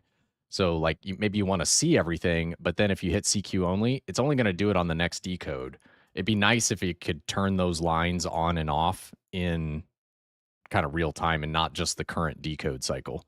So that's another one that's, you know, be on my wish list for WSJT-X, but I do not code it. And so I'm not contributing code to it. So, you know, it's just a wish list item. I'm not in any way griping about it. It is what it is. And you get what you get, like in open source software. So I totally acknowledge that. A person can dream, right? Can have a wish list. There's a POTA. Let's get Kilo Yankee for Yankee, Zulu Yankee. Now, I got him before this last one popped up here, but you see November 6, India Mike Yankee was 0.7 on his clock. So he came in like a little laggy. Luckily, I'd already double clicked, but had I waited just a fraction of a second longer, it would have bumped, and then I would have called November 6, India Mike Yankee. So you just got to kind of watch for that.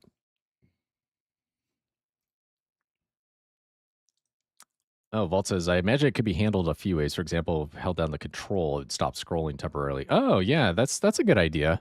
That's a really good idea.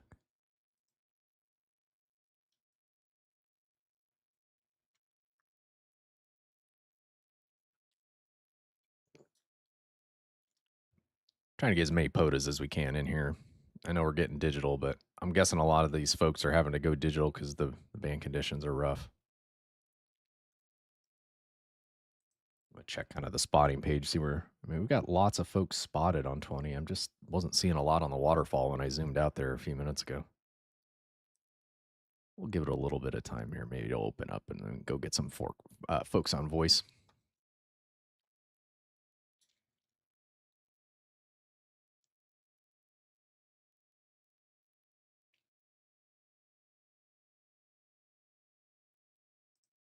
I'm gonna stop transmitting here because I have not heard. Okay, so probably what's happening, you can see those big red stations. So it's probably, I'm not decoding him because those other stations are much, much stronger. So one of the things you want to kind of watch for is these stations that have these cat whiskers off to the side. They're probably overdriving their audio a little bit. So you got to kind of watch for that. Now on the Flex, the power slider here is almost all the way up. But on the FTDX10, it was almost all the way down. And so what I would do is turn on the tune, and then I would bring up the ALC meter and just bring this all the way down to the ALC meter just isn't moving. If that ALC is up, if there's kind of any motion, from what I understand, if there's any motion or any activity on the ALC, you're probably overdriving. And so what happens is these cat whiskers on an overdriven signal will start to interfere with this slot, you know, it's adjacent to them. And I've seen people that are like taking up 3 slots easy and just wiping everything out. They're just completely overdriving the audio. So that's usually the case. So definitely want to make sure. Also would help. You could turn the monitor on too. And if it sounds distorted, like somebody's eating a microphone kind of thing, you can kind of hear it. But you definitely want to kind of watch that and make sure you tweak your receive and transmit levels, especially the transmit levels, because you're likely impacting other folks as well. Oh, I missed that POTA up there. Sorry, I was sitting there yakking at you. We'll see if he comes back again. Kilo Romeo 5 Mike.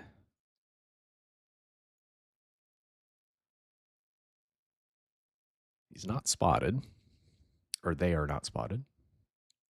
There they are. Let's jump in and see if we can get him.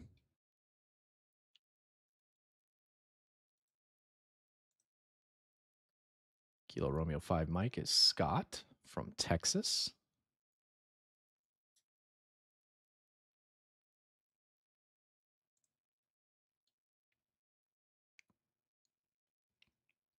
Oh, I missed the chat, Taz. When is wait and call? Is wait and call when the DX calls yellow or red? DX calls red equals wait and call on. Yep. Vaults took care of you. You know, I noticed that button was yellow, Vaults, and I had never moused over that to see that. That is really, really cool. And I did not realize that the wait and call and the wait and pounce were two different things.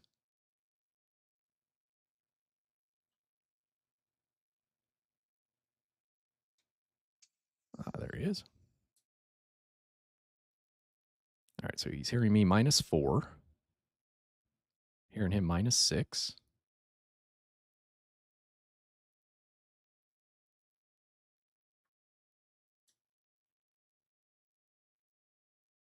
Okay, after this QSO, I really am going to nudge that ATU and just retune here.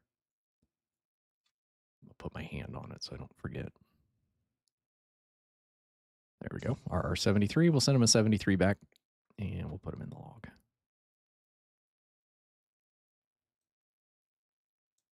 And he was a POTA, so I'll just edit this, and I'll go look him up later.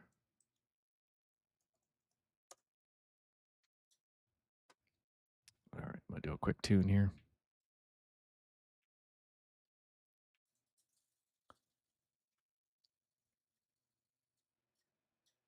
All right, we'll see if that helps things out here. Talked about the electrical properties of the soil and stuff changing with the seasons. Oh, and today's the first day of spring too, isn't it? It's the equinox today.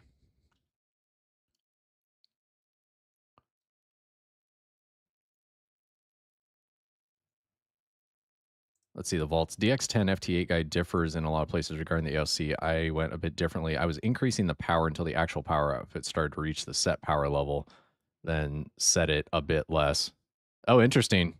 Yeah, I know there's, I tell you, I followed a YouTube video on my initial setup for FT8 on my DX10, and for the longest time, the video showed setting an offset setting in the radio, not related to the audio thing that you're talking about.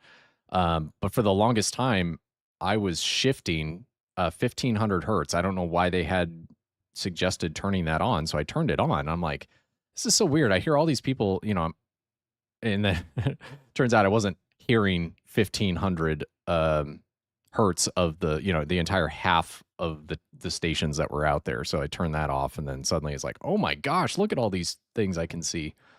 So yeah, that was my bad. So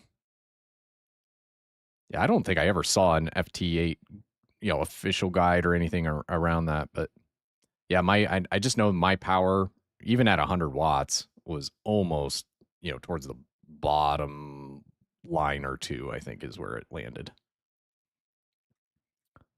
All right, somebody came up on top of me, so I don't want to respond to that one. Let's see, let's do 2050. That one looks open. There's another POTA. Oh, see, I would have had two jump in there late. All right, Uniform Delta India. Let's see if we can get them in the log.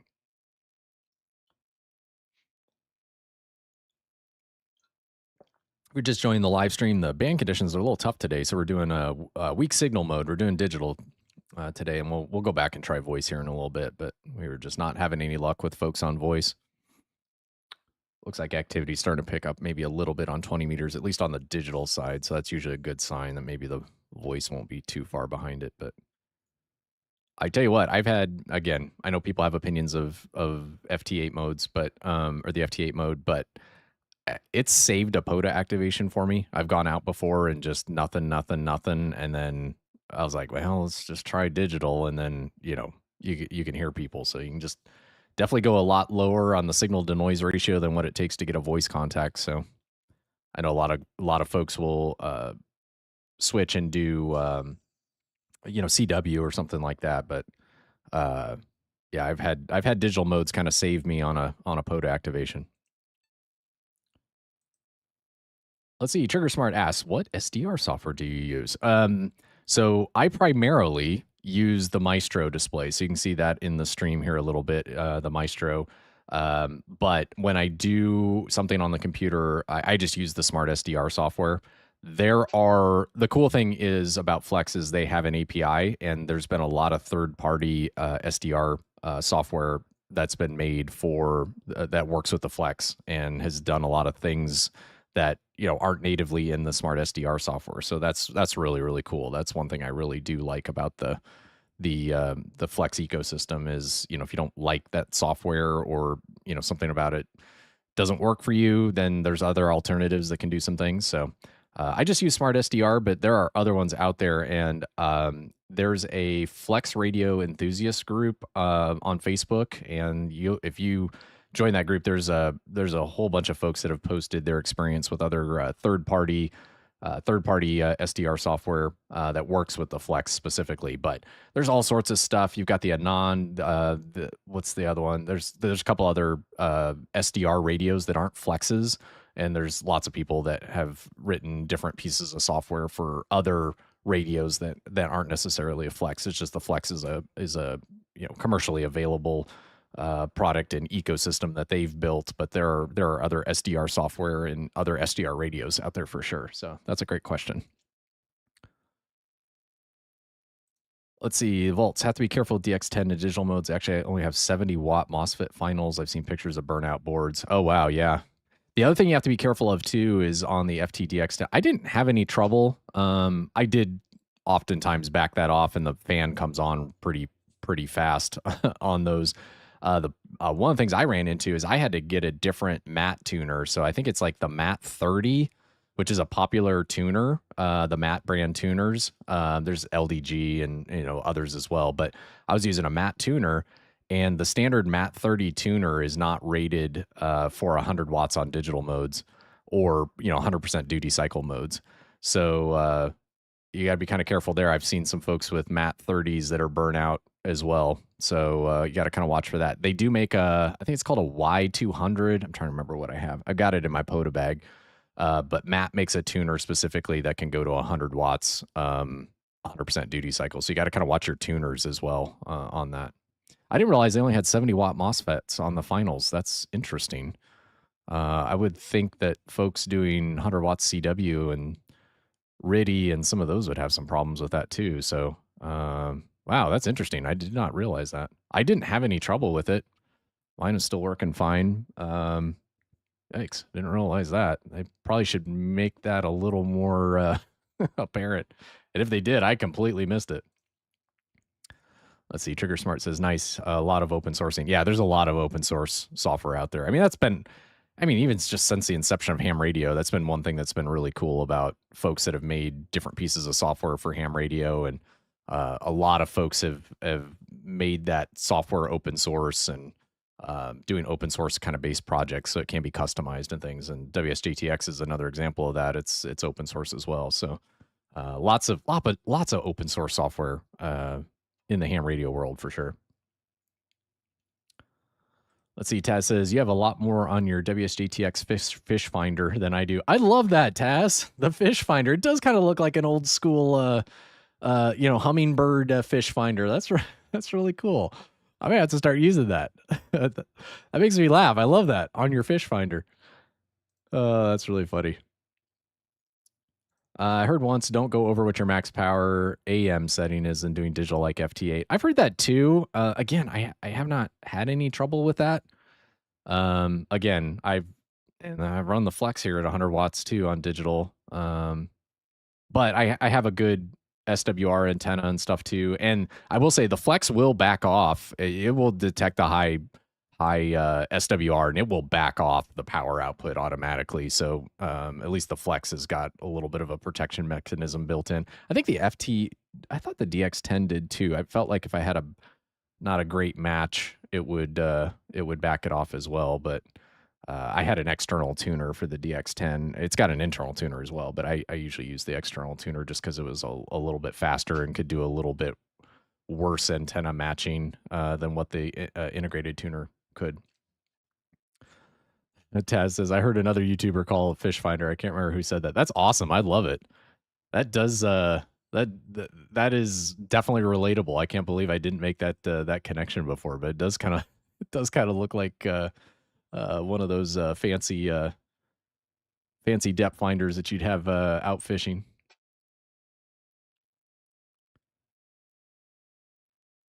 All right. Any other POTAs in here? BRC. Have we worked BRC yet? We have not. Worked it before. TRA we already have. I'll see if we get Bravo Romeo Charlie coming back in this next cycle. Taz says he has an LDG AT 200 Pro 2 tuner. Nice. I know a lot of folks that have had good luck with those LDG tuners. I had a matte tuner. I think they're both, aren't they both Chinese brands? But I didn't have any trouble with it. One thing I liked about the matte tuner is I didn't need external power for it. It had a DIN cable that you could plug into the radio, and it actually got power from the radio, so that was pretty handy. And the radio would pass it the frequency information back, and would activate recall the memories that were in the tuner. So that was really handy. I think somebody came up on top of Bravo Romeo Charlie, so I didn't get a decode on him that time. We'll try again.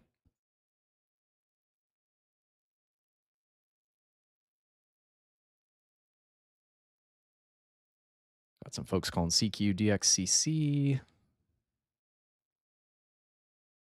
I've seen some folks calling CQ 250 or USA 250. Folks that are trying to get their 250 award on QRZ. You can also do CQ, the continent abbreviation.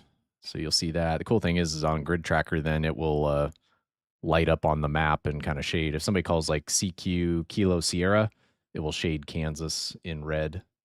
So if somebody's needing Kansas and specifically calling Kansas, they can do that, and you can answer them.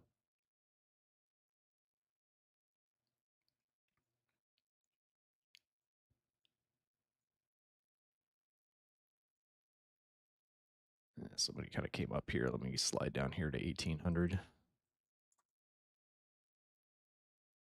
Hey, Nate. Nate's in the chat. Good morning. Good morning. Hope you're having a good Saturday so far. Bank editions are a little rough, so we're doing digital today. We tried voice. We gave voice a solid effort. We're hearing some folks on 40. I think we heard Canadian station. I think it was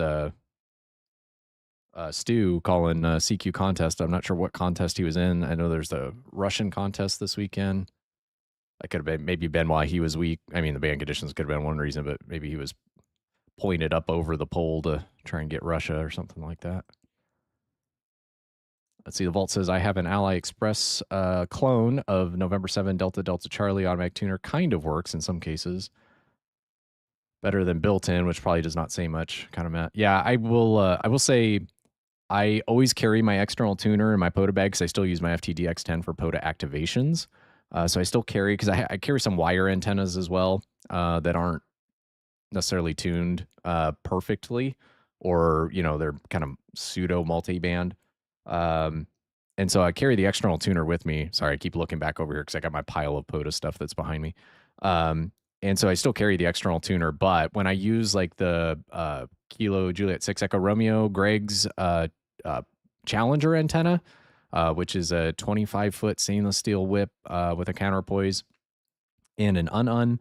That one I adjust. You can adjust the vertical to get a really good match, and so I'll get the match for the band that I'm working and the counterpoise length that I need for the band that I'm working, and then we'll just use the integrated tuner. The integrated tuner, at least in the DX10, is much slower than the matte tuner, at least in my experience. But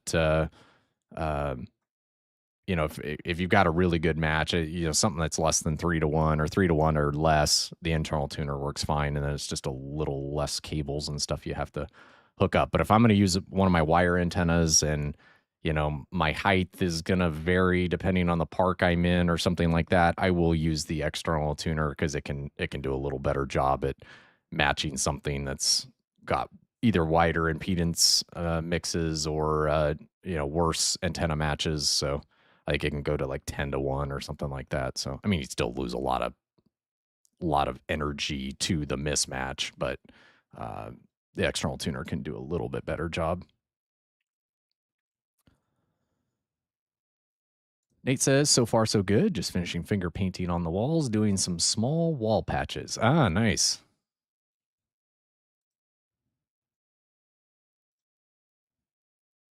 Appreciate y'all hanging out with me today. I know the digital mode's not quite as interesting as Somebody came up there. Let's see. Let's go down here. Let's do 400. Let this transmit cycle go through. No POTAs in that one.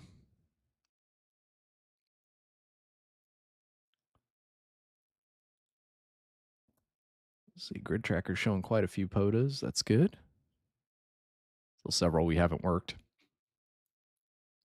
But I've got this filtered to CQ only, so we're only seeing folks that are not in the middle of a QSO right now.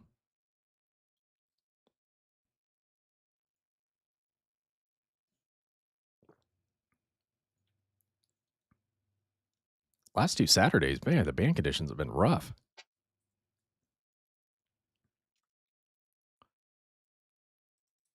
There's Bravo Romeo Charlie. See if we can get them. So they're at 9739 in West Virginia. Got Roger down there in West Virginia working a digital activation. Park is this? Forks of the Coal State Natural Area. Very cool.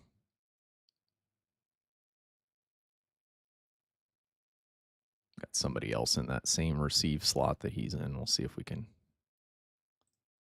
get a response back.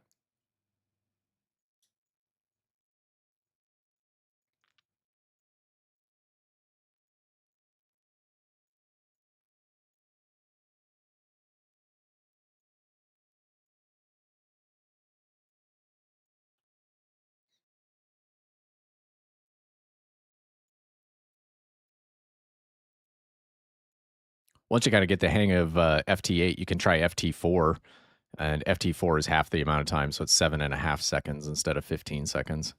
So once you get the hang of it, the bandwidth is a little bit wider, can't quite go quite as low on the signal to noise ratio, but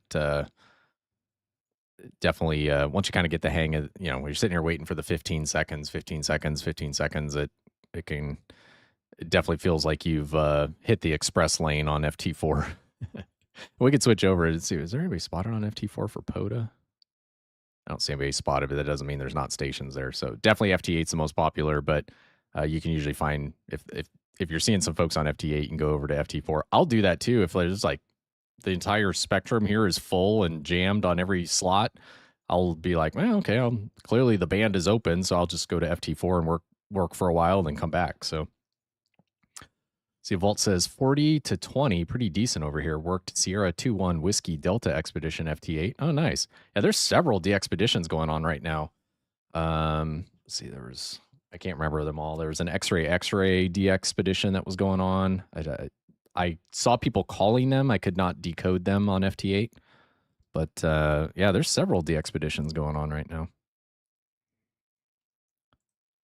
Well, if it's decent over there, maybe later today it'll be decent over here. We'll see.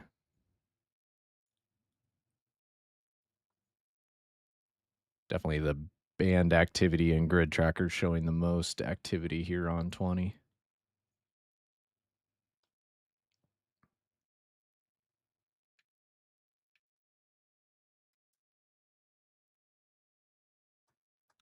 Okay, so Charlie Yankee 0 Sierra, which is the Sable Island DXpedition. Let's see, they're working 20, 17, and 12 right now on data. Let's see if I can hear them. 24, 9, 11.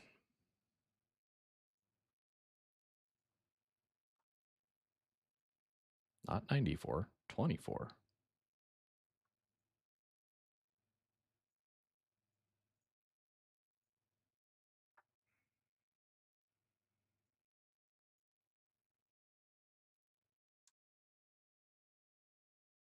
I know you guys can't hear this, but I just got it playing in my ears here. Well, I don't hear anything yet on 12.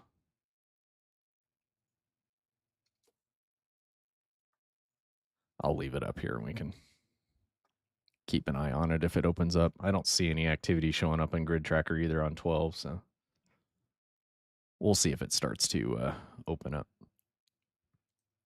Walt says 30 also looks good, probably better than 40 or 30, but the sun is starting to set here. Yep.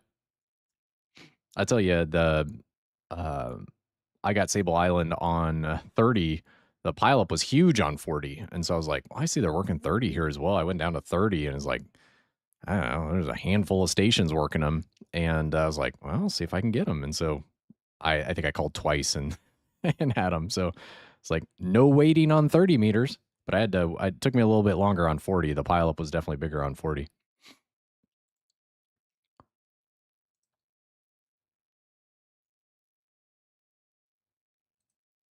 Let's see. Joe Whiskey Tango says LDG Z11 Pro 2 says 30 watts max for digital modes. Yeah, you definitely got to watch that because it might be a 100-watt tuner. I don't know all the specs on the LDGs, but yeah, you definitely got to watch that. You usually have to kind of get into the tech specs to see what their ratings are for digital modes like FT8 or RIDI or some of those. So a lot of them are a lot less than what they say. So that was one of the reasons on the FTDX10 I had to go to that mat. I think it's called a Y200. Going off of memory on that, so I might have the model number wrong, but that was one of the reasons I had to go to that because it did support 100 watts on digital. But the Mat 30 that I had before that did not go to 100 watts on digital, so would have had to be careful. Otherwise, you would have possibly burned it out.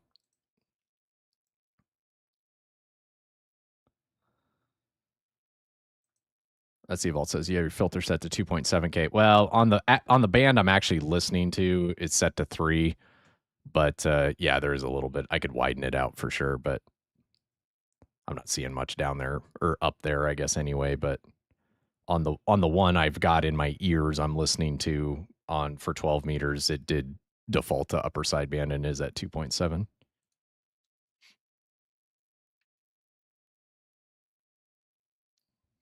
But yeah, I can come in here and just, if you want to widen this out, you can put it at 6 or whatever.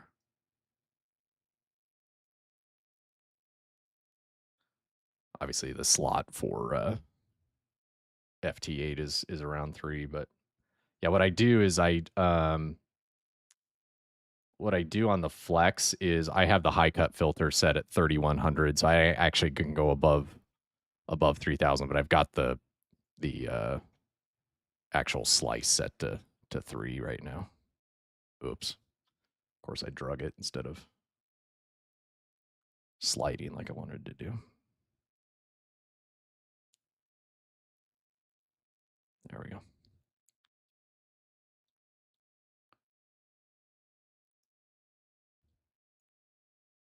Yeah, you definitely want to watch your filters. One of the guys in the contest club I was helping, he's like, man, I got this set. It's in digital mode. And he was showing, and I was like, let's just jump on a Zoom. So we jumped on a Zoom real quick. And he's like, look at this. I'm just seeing this really small section. And that's all I'm seeing. And I was like, it seems like you got a filter on or something like that. And he's like, well, I'm in digital mode. And he's like, looking through it. And I was like, I said, he had a K3. And I said, I don't know anything about the K3, but can you just go look to see if if you got a filter on or something like that? Because I said, on the FTDX10, I had a couple of times where, for whatever reason, the CW filter would kick on when I was in FT8 mode. And it had a 500 hertz roofing filter in it by default, unless you installed the 300 hertz roofing filter, which I didn't do. And that threw me for a while too. I was like, this is weird. This looks really weird on the waterfalls. If you ever see that, you've got, just a really, bright section in the middle or something like that, check your filters. And the number of times that burned me on the FTDX10. And sure enough, when I was up in one of the guys out on the K3, he's like, oh my gosh, yeah, I do. I have a CW filter turned on here, even though he's in digital mode. So yeah, you gotta watch that for sure. Yeah, Volt says Tricky RX worked a few stations actually at like 30, 50 when bands are really full, so people tend to get up there. I heard the same thing on Bouvet, so I heard some people working Bouvet as high as 3100. The Flex can go really wide, so I know some folks were having some luck because it was so crowded for Bouvet. I did see some posts where folks were saying they got them, up at 3100 or something like that, and somebody commented like, "Stop sharing the secret." So. It was pretty funny. Yeah, if you've got a wide receive radio, and the Flexes can go really wide, but yeah, you can actually get above that 3 kilohertz.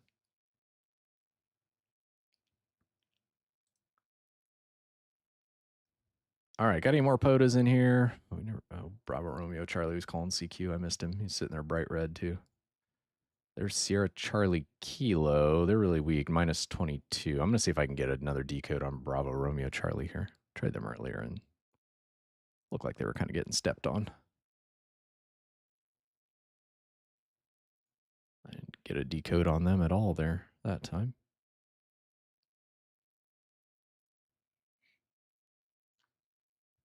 Again, appreciate you all hanging out with me a little bit here this morning. We'll go back to voice here in a little bit. We'll see if we can get some POTA folks and take a peek at the spectrum and see if there's anybody down on voice.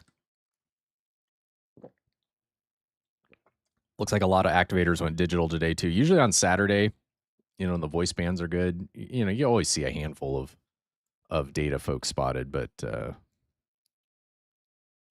quite a few folks spotted on digital here on POTA today. There's only so much screen real estate. I'm not showing you the spotting page or in this digital mode, but I've got it up sitting here under WSJT-X, so I'm kind of keeping an eye on it.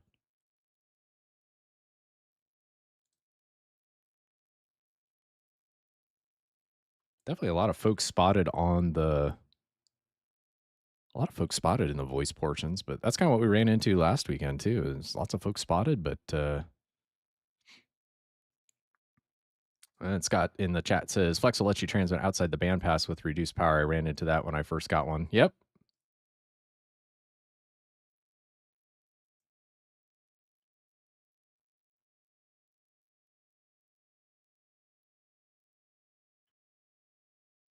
It looks like most, sorry, I was just looking, it looks like most of the spots are still on 40, and there are some spots rolling. It's about 50-50 mix of 40 and 20 as far as what's coming in on the POTA spotting cluster. Just kind of watching the real-time respots come in and all that. All right, we haven't had any CQ POTAs here.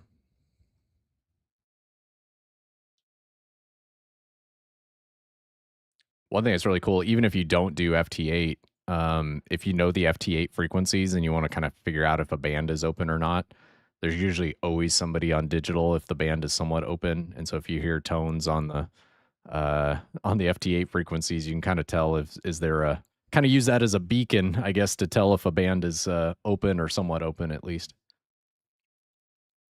I've had folks mention that they don't do FT8, but they use it as a band opening indicator.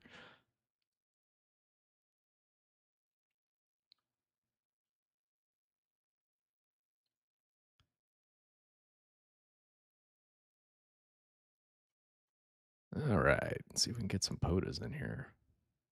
Oh, I was going to show you FT4 too. Let's do that too if we don't get somebody here. We got a Puerto Rico, minus 10. Let's go ahead and pounce. Let's see if we can get the Puerto Rican station. Kilo Papa 4 Tango Oscar Papa. New call for me. Showed up blue. Means I have the grid, but I don't have the call.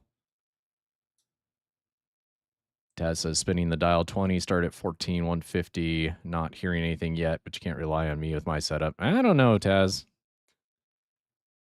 That's all right if you're not hearing anything yet. TheValtss, let's see. With the DX10 clear design issue, can't decode DRM digital radio. Wanted to actually try it, but can't set bandwidth to data or USB wide enough. Oh, really? Interesting. I wonder if they could fix that with a firmware update or something like that. How wide is DRM?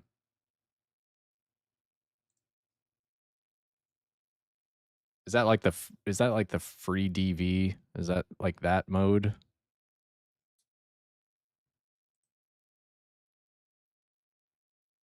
Or is that something else? There's all these kind of cool digital modes that people are doing. It's kind of the ham spirit, right? Is the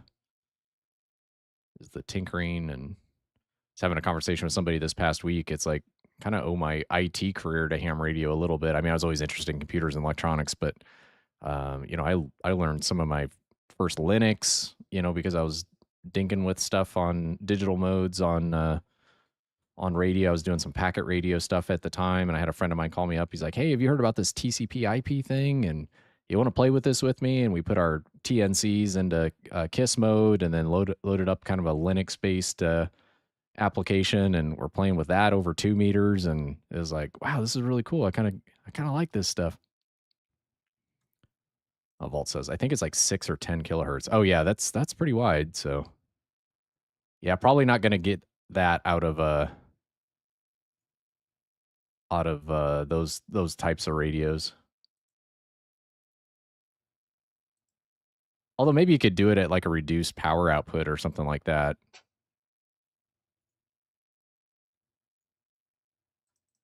There's November 9, Oscar Zulu. And we've worked them before, but in a POTA park and in a grid I don't have, so that's why it showed up orange. And you could change these colors. I'm mostly using the default colors, but if you like a different visual indicator or have colors or, you know, like red, green, color blindness or something like that, you can change all the colors on there, so you can kind of set that up however you want. You can see there when I nudged my antenna tuner, I'm now getting full 100 watts, maybe just a smidge over now on my transmit. Definitely be careful on FT8 though. Again, it's 100% duty cycle. So if you've got any questions about your coax or your antenna match or anything like that, start low on your power and you can come back up. But if you've got set at 100, it'll go to 100. And I know folks that have burned things out, so you got to be a little bit careful.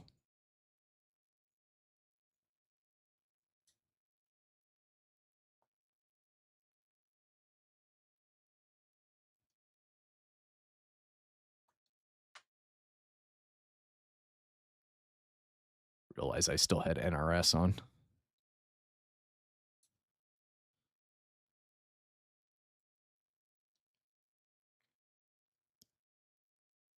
I had it set pretty low, so clearly it wasn't impacting the digital stuff.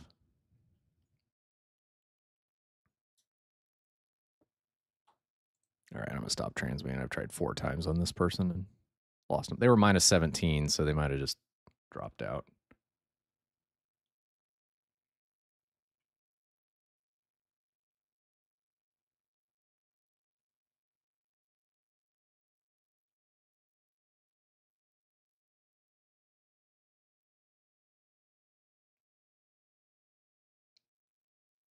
Here we got some folks. There's a new grid in Canada. Let's maybe jump on that one.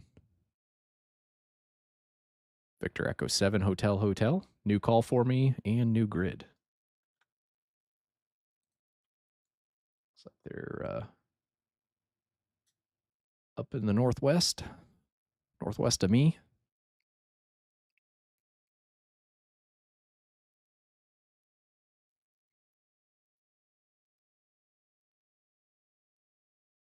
He didn't hear me.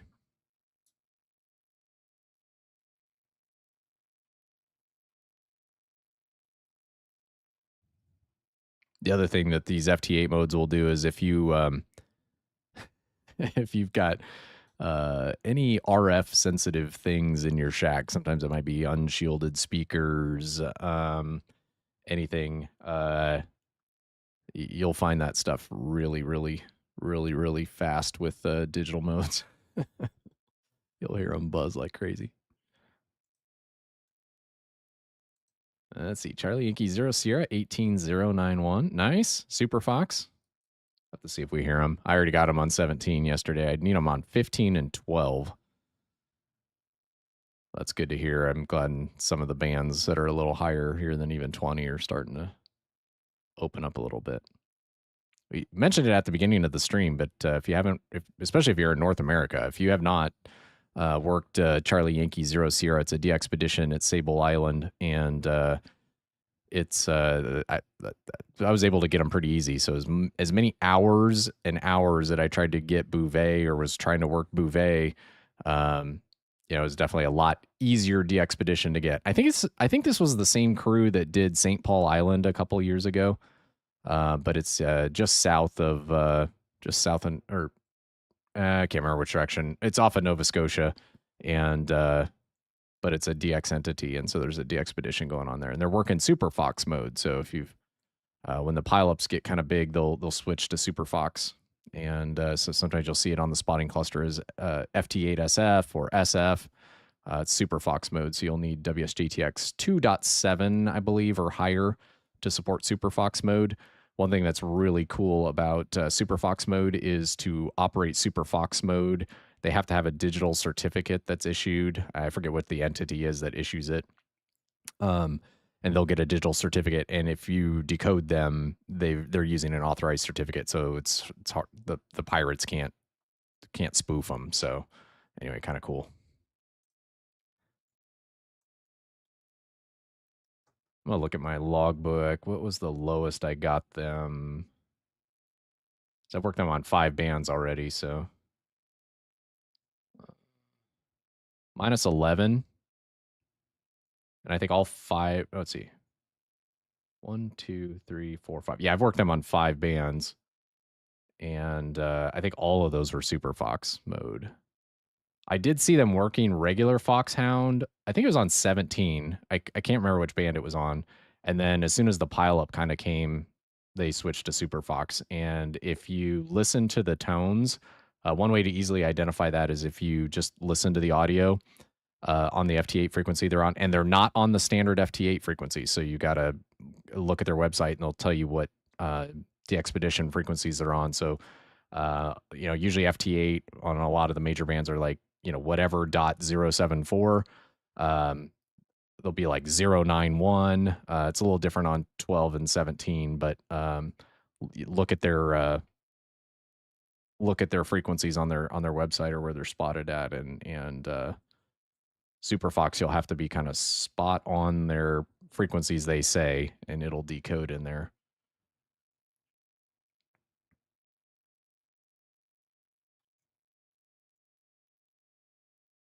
Let's see, Walt says, I'm missing them on 17 meters. Well, and 160, no antenna, and 6 meters, but that is unlikely. Yeah, I don't know with the, I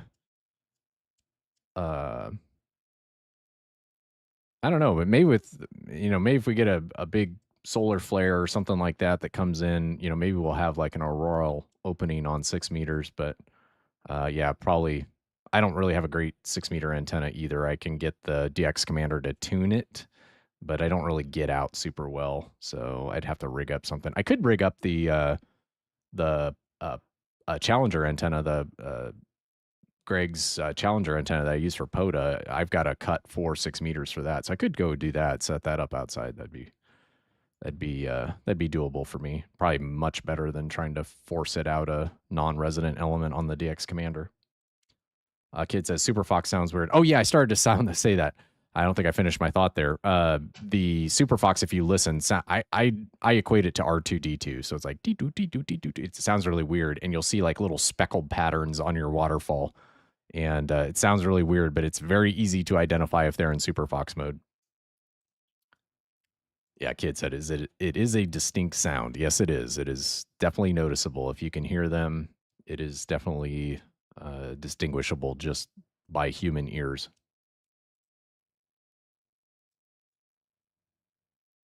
All right, there's a POTA. Let's see if we can pounce on this. Kilo Delta 9, Oscar Sierra Victor. New call for me, so it'd be a new activator. They're kind of in a slot here. It looks like there's a couple stations. We'll see if we can pull them out. I'm hearing a minus 12. That should be doable if they hear me okay.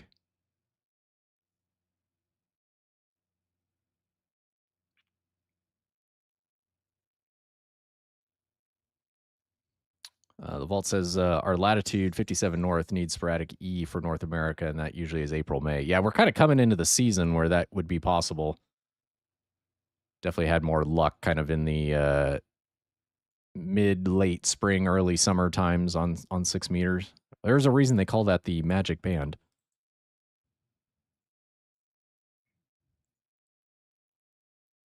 All right, we got Kilo Delta 9.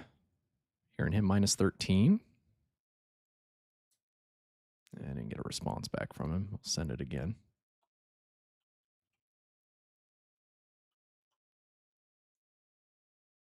I don't think they're spotted.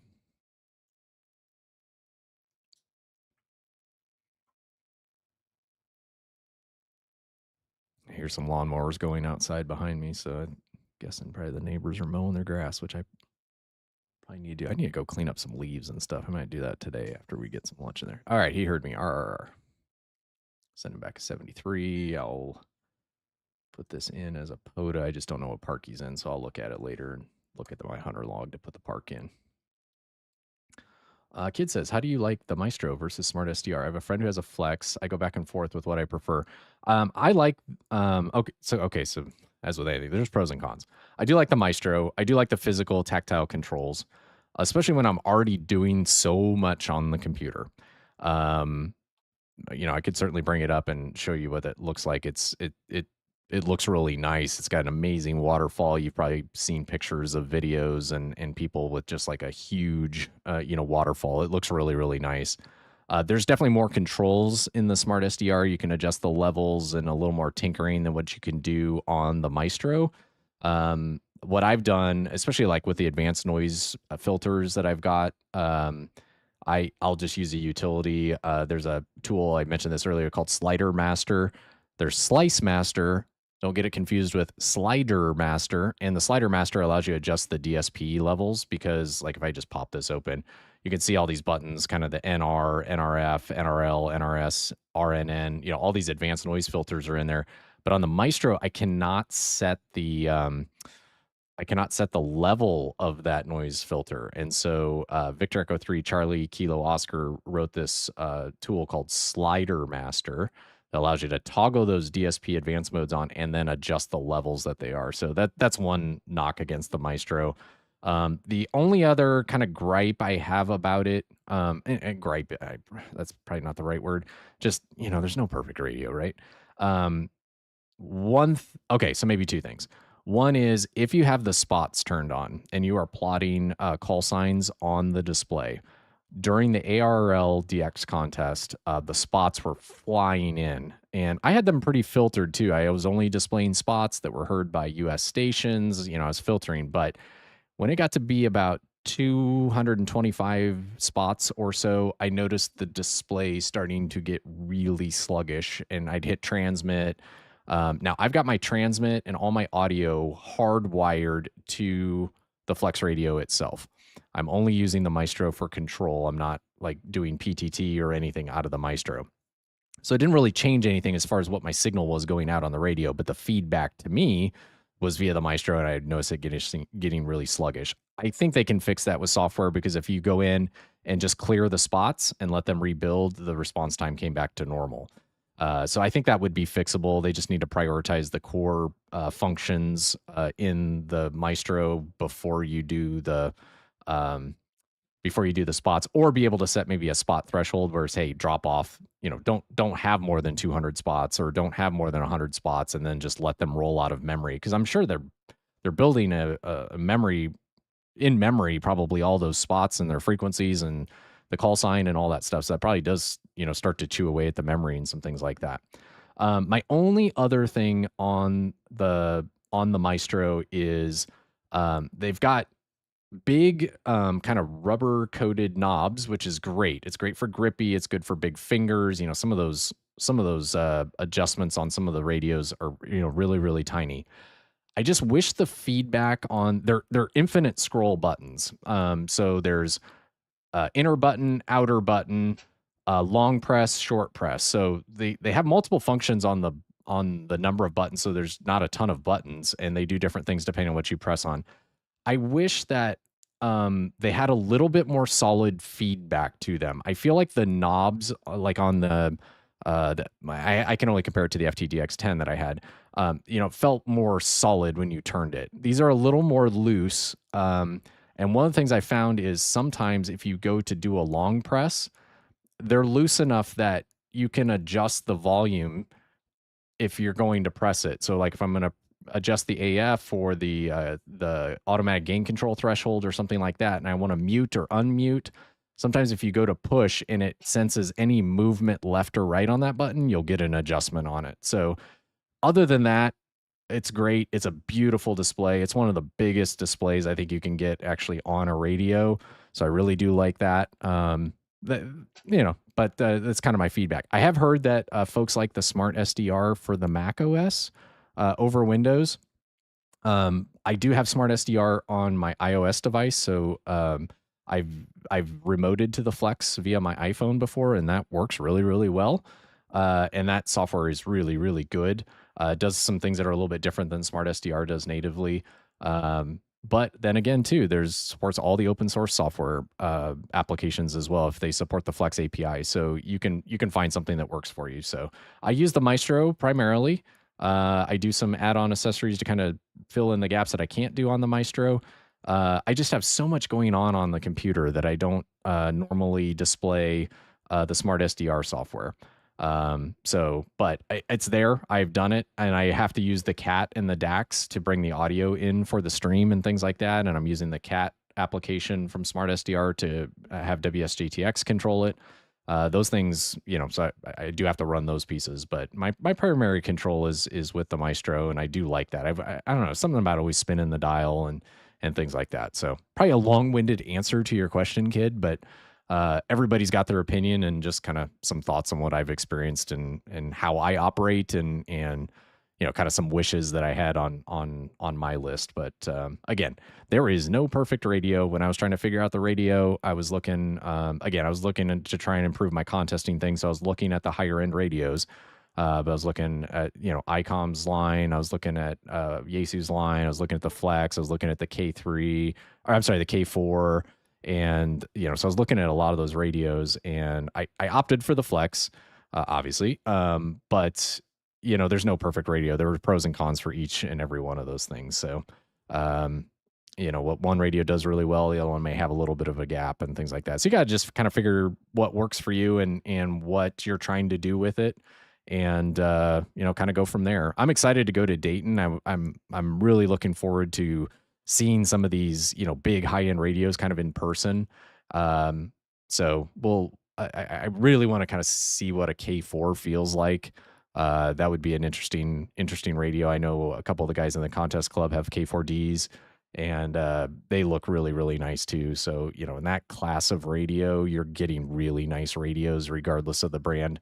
But they just each do different things differently. And again, there's no perfect radio. You're probably going to have to compromise on one feature or another, depending on what you're looking for and what you're trying to do with it. So you just got to kind of find what works for you. But that's a great question. And again, probably way too long-winded what you were asking for, but that's just kind of my take on it. Let's see. Des is in the chat, says hello from 108. Let's see. Would love to see some intro to best features of Smart SDR. Okay. Sounds good. I still want to shoot a video on my first 30 days with the Flex. Now that I'm 3 or 4 months into having the Flex, I want to do kind of my first 30 days with the Flex. I do have some things that I would like to see on it. I'm going to guess they're holding some stuff for Dayton. It'll be interesting to kind of see what comes out of Flex, out of Dayton. I think they'll probably be working some, a lot of manufacturers and things try to make a splash at some of these big ham fests. So we'll see what comes out of Flex for Dayton. I was kind of wondering if maybe they do something at Hamcation, but didn't really see anything there. I'm going to guess they're going to make their splash at Dayton, but we'll see what's kind of on tap. And not just Flex, but like all the manufacturers. So it'll be interesting to kind of see what happens with some of those. Let's see, Kid. I agree with sensitivity of the VFO knob, just too finicky, especially when trying to fine tune a frequency. I go back and forth, which I like. I did like on the FTDX10, and I've talked to people, and it took me a while to realize this too. On the FTDX10, underneath the VFO, there's a tensioning slider. And you can just reach your finger underneath there and slide left or right and adjust kind of the friction on the VFO knob. What a game changer for me on that radio. I had no idea. It's in the manual. Did I read the manual? Yes, I've read the manual, but there's a lot of pages in the manual, and I had completely missed that. So if you have an FTDX10, I'm not sure if the 7300 has it. I thought somebody said another radio has that too. But anyway, under the VFO, at least on the FTDX10, there's a little slider. You can adjust the friction of the VFO. That was kind of cool. I learned that, and I had the radio several months before I figured that one out. But that was kind of handy.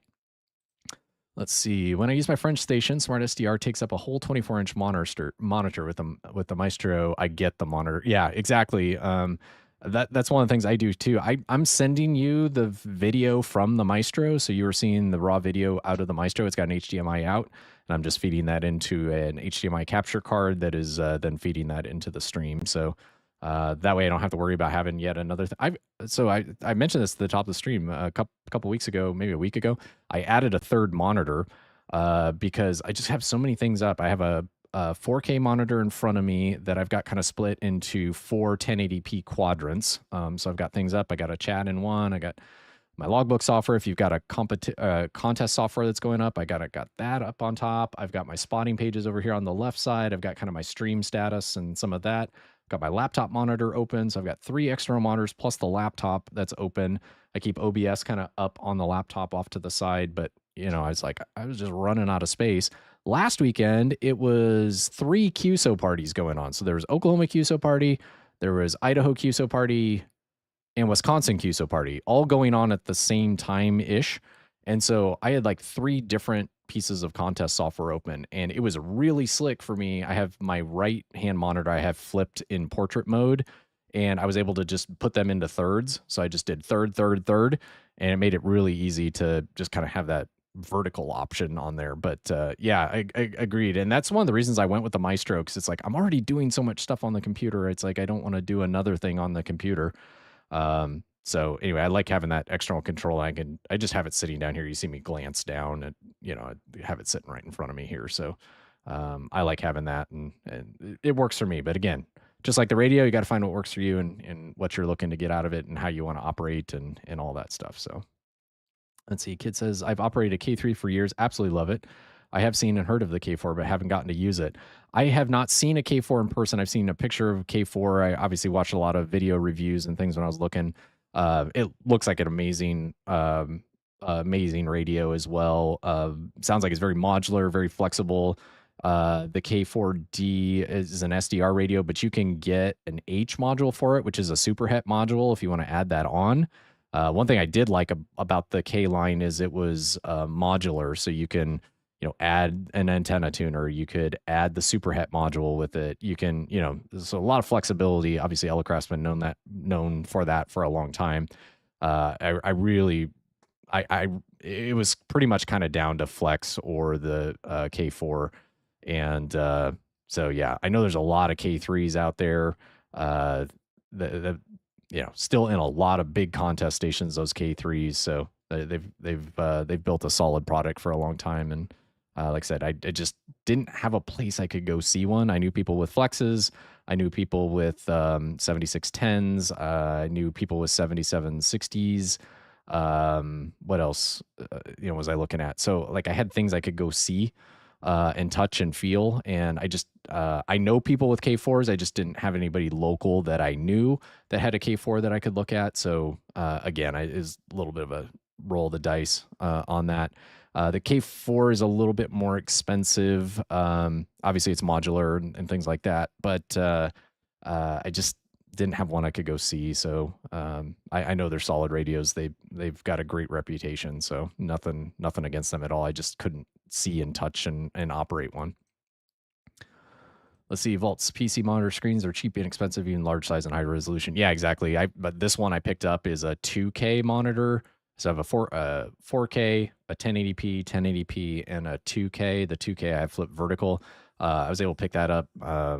Micro Center, I think, had a deal. We have a Micro Center here in Kansas City, which is kind of like a Fry's or one of those types of places. But they had a 2K resolution monitor. I think it was like $150 or something like that. Brand new 2K monitor. And I know folks that have picked up spare monitors, like a thrift shop even too. So you can pick up monitors pretty inexpensively for sure. So let's see. Kid says, agree. Inexpensive compared to the Maestro. It takes up a lot of your PC processing. Yep, there's a little bit of that. The one thing I should caveat too is I do have a laptop with a GPU in it.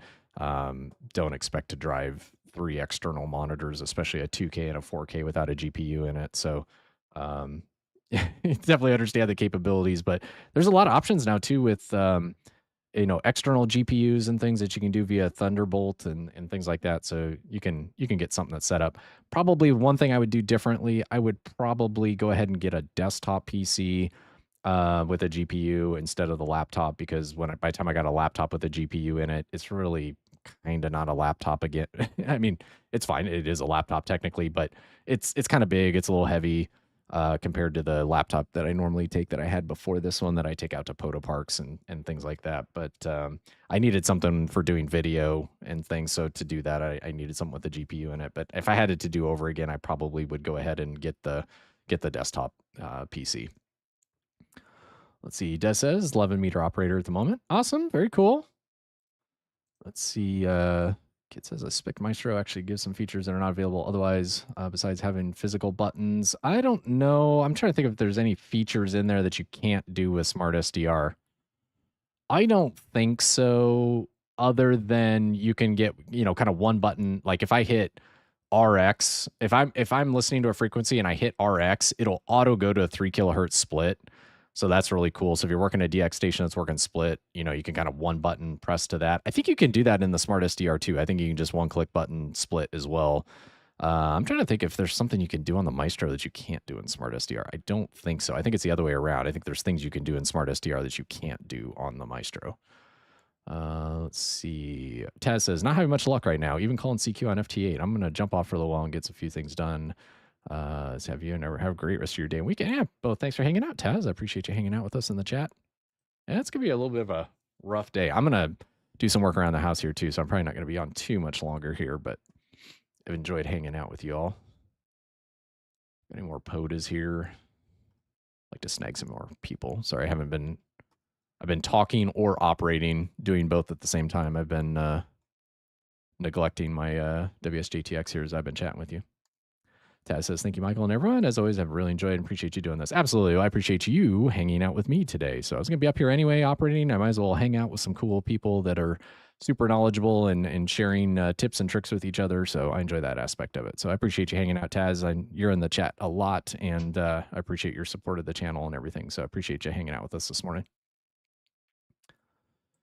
Let's see, ValtSss, lower latency with the Maestro, some physical inputs and outputs. It does have a network interface card on it. I did have all my PTT and stuff through the Maestro. Okay, so this is probably a little bit about my personality a little bit. There is a small lag on the PTT from the Maestro. There also is a lag in the monitor audio.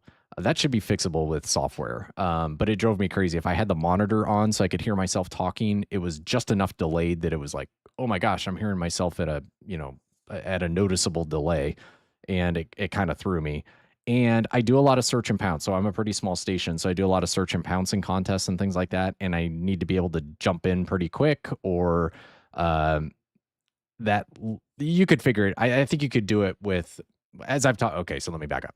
I've had people say you kind of can get used to that timing that you need for that on the Maestro. I just have the radio sitting right here, so it was no problem for me to just hook up my PTT directly to the radio, my mic and headset directly to the radio. Really, honestly, the only thing I'm using the Maestro for is the video out to send to you all, and then the control of the radio and the mode in and of itself. So it does have wireless support, so you can do it via wireless. There is just a smidge more latency on wireless. So the Maestro C does support wireless. So if you don't have a wired connection, I do have both the Maestro and the FlexRadio wired to my home network.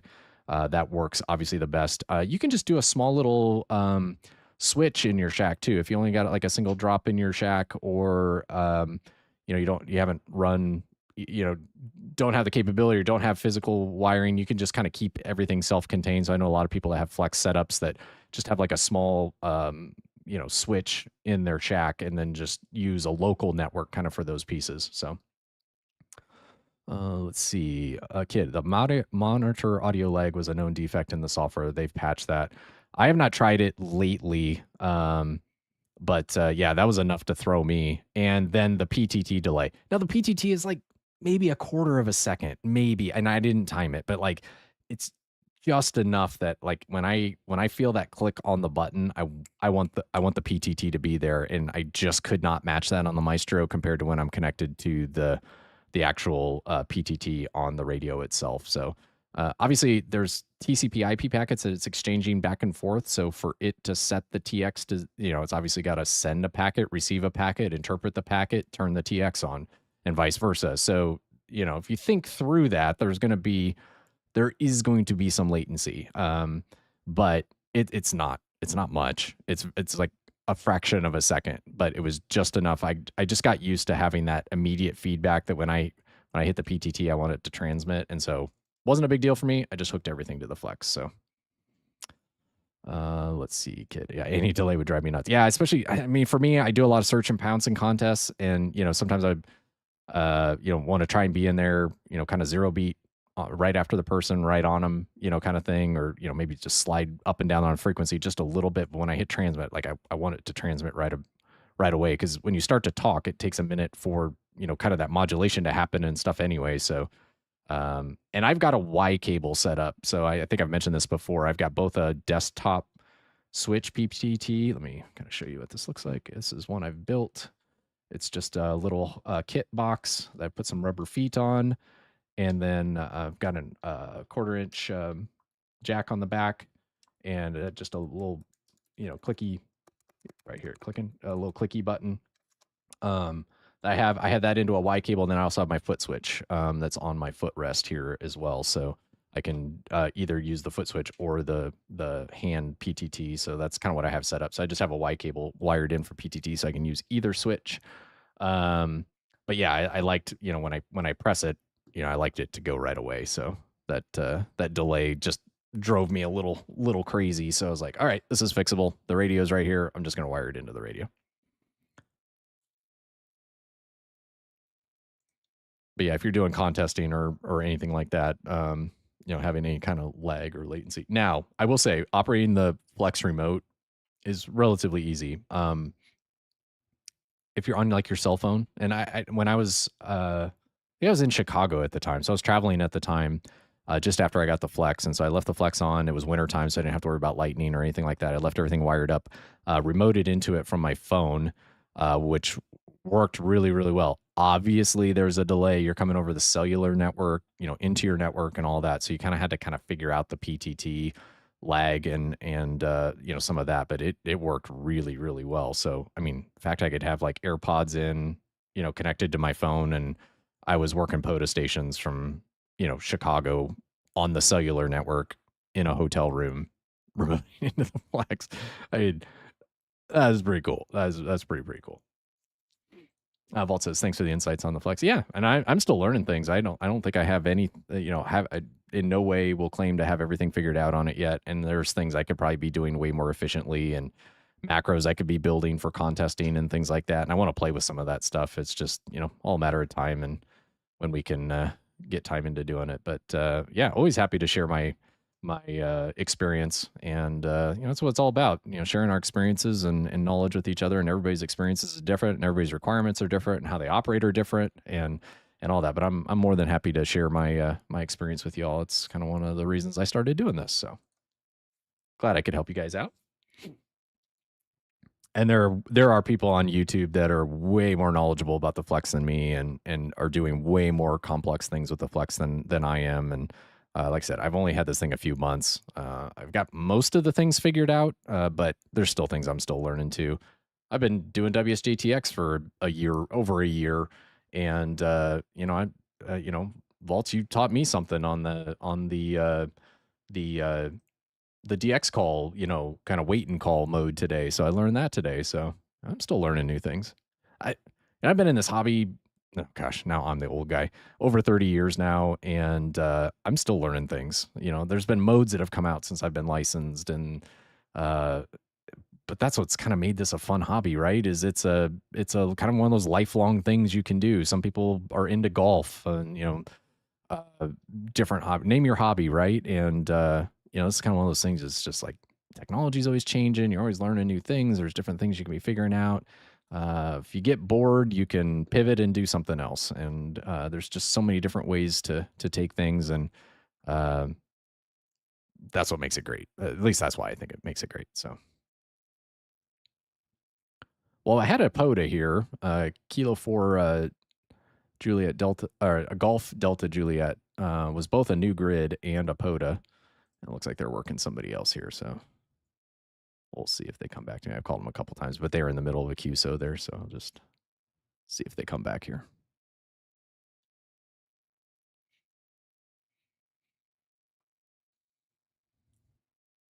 I think maybe after this one, we might wind down the stream for today. We'll see.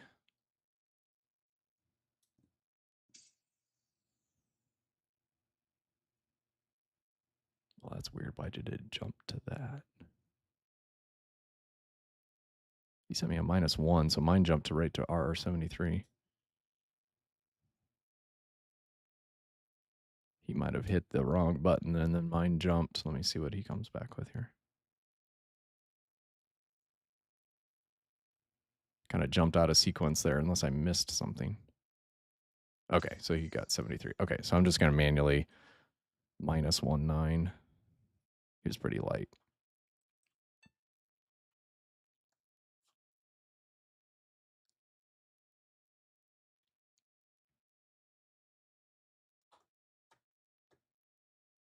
Okay, we'll see if there's anybody else out here, and then we might wind things down for today. Or we could take a pass maybe through the voice and see if there's anybody on voice before we wind down. We'll see. Any other POTAs out there?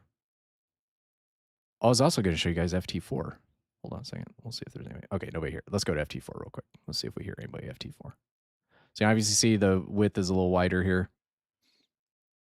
Kind of. Let's see. There's a Whiskey 2 Echo Fox. Not many stations here, but I'll show you how fast this is. Let's see. Maybe Echo Fox will be in here again. There he is. I'll pounce back to him. So you can see here, 7.5 seconds, 4, 5, 6, 7.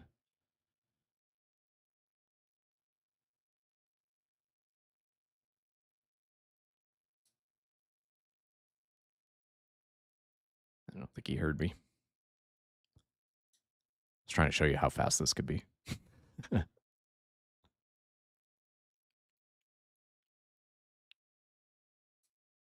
don't think he's hearing me. Walt says, have a nice day. Enjoyed the stream. Learned some things. Hey, you taught us some new things too, so I appreciate that. Appreciate you hanging out with us today. Have a good rest of your Saturday, Valtss.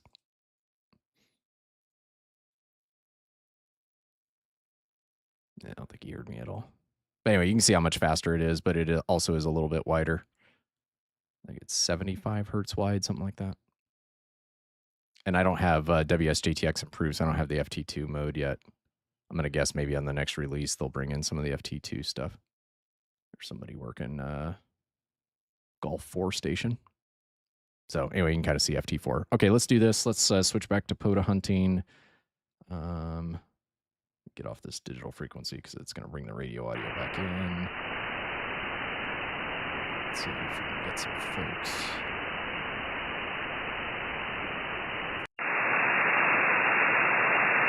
Let's back up in my ears here. Zoom this out. See some folks.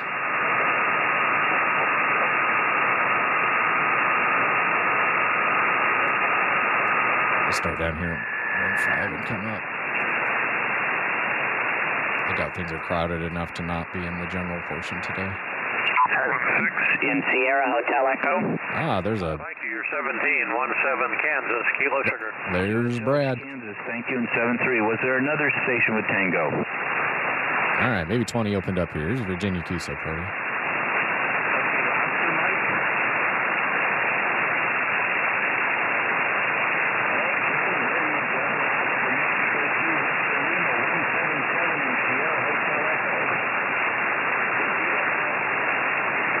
Did we completely lose him?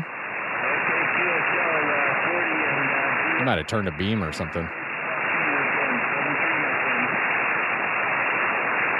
QRZ, Virginia QSO Party, November X-Ray 3 Alpha. X-Ray 3 Alpha. Alpha Alpha 0, Florida Oscar 178 in Sierra Hotel Echo.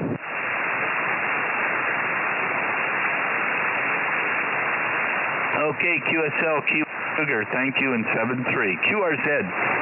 Alpha Fox 0 Fox. November X-Ray 3 Alpha. Alpha Fox 0 Fox. Alpha Fox 0 Fox 179 Sierra Hotel Echo. QSL number 1 Kansas Kilo Sugar. Okay, QSL Kansas, thank you so much. Let's see here. QRX, just a minute, gentlemen. Okay, I got the Kansas station. Thank you, in 7-3. QRZ, Virginia QSO Party, November X-Ray 3 Alpha. Awesome. All right, we got one. Got one in the log. Oh, he sounds good. Best signal I've heard today. Maybe the only signal here on 20. He might be running some power. There's somebody up here.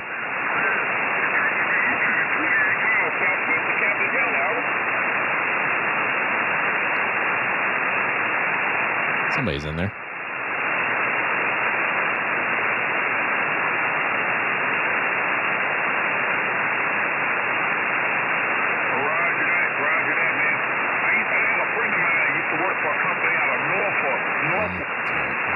See if anybody's up here. I'd like to find some POTAs.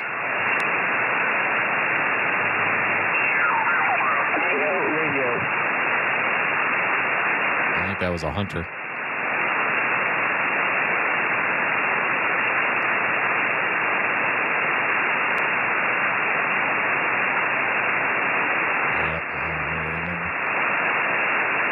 Anybody up here higher? Right at the top there. All right. I think with that, we'll wind it down for today. I appreciate you all kind of coming in here and hanging out with me today. It was a little bit rough band conditions wise, but let's see, we went a little over 3 hours today. So I appreciate you hanging out with me today. We did the digital modes, but actually, I think kind of the funner part for me was just hanging out and chatting with y'all and sharing experiences and things in the chat. So I really appreciate that. And everybody hanging out here, especially during kind of tough band conditions. I'll probably be up here later. We'll see if I stream or not, but maybe we'll be on tomorrow morning. Maybe if the band conditions are a little bit better. I want to do some more Virginia QSO Party today. So if I'm not streaming, you might hear me on doing some QSO Party hunting and all that. So if you haven't worked Sable Island yet, check out their club log. They've got a live stream going so you can see what modes their current modes and bands they're currently operating on. So if you're in North America, that's a relatively easy DXpedition to get. You don't need much of an antenna or anything like that. On the digital modes, they are running Superfox mode. So if you haven't done Superfox mode, you might check that out. If you got any questions, I can help you out with anything. Just let me know. I'd be happy to assist any way that I can. So I think with that, we'll go ahead and say 73. I hope you enjoy your radio. I know band conditions aren't always the best, but have fun with your radio. Be kind to everybody. And we'll say 73 for now. I'm Michael, Alpha Foxtrot, 0 Foxtrot. We'll see you again soon. Bye-bye.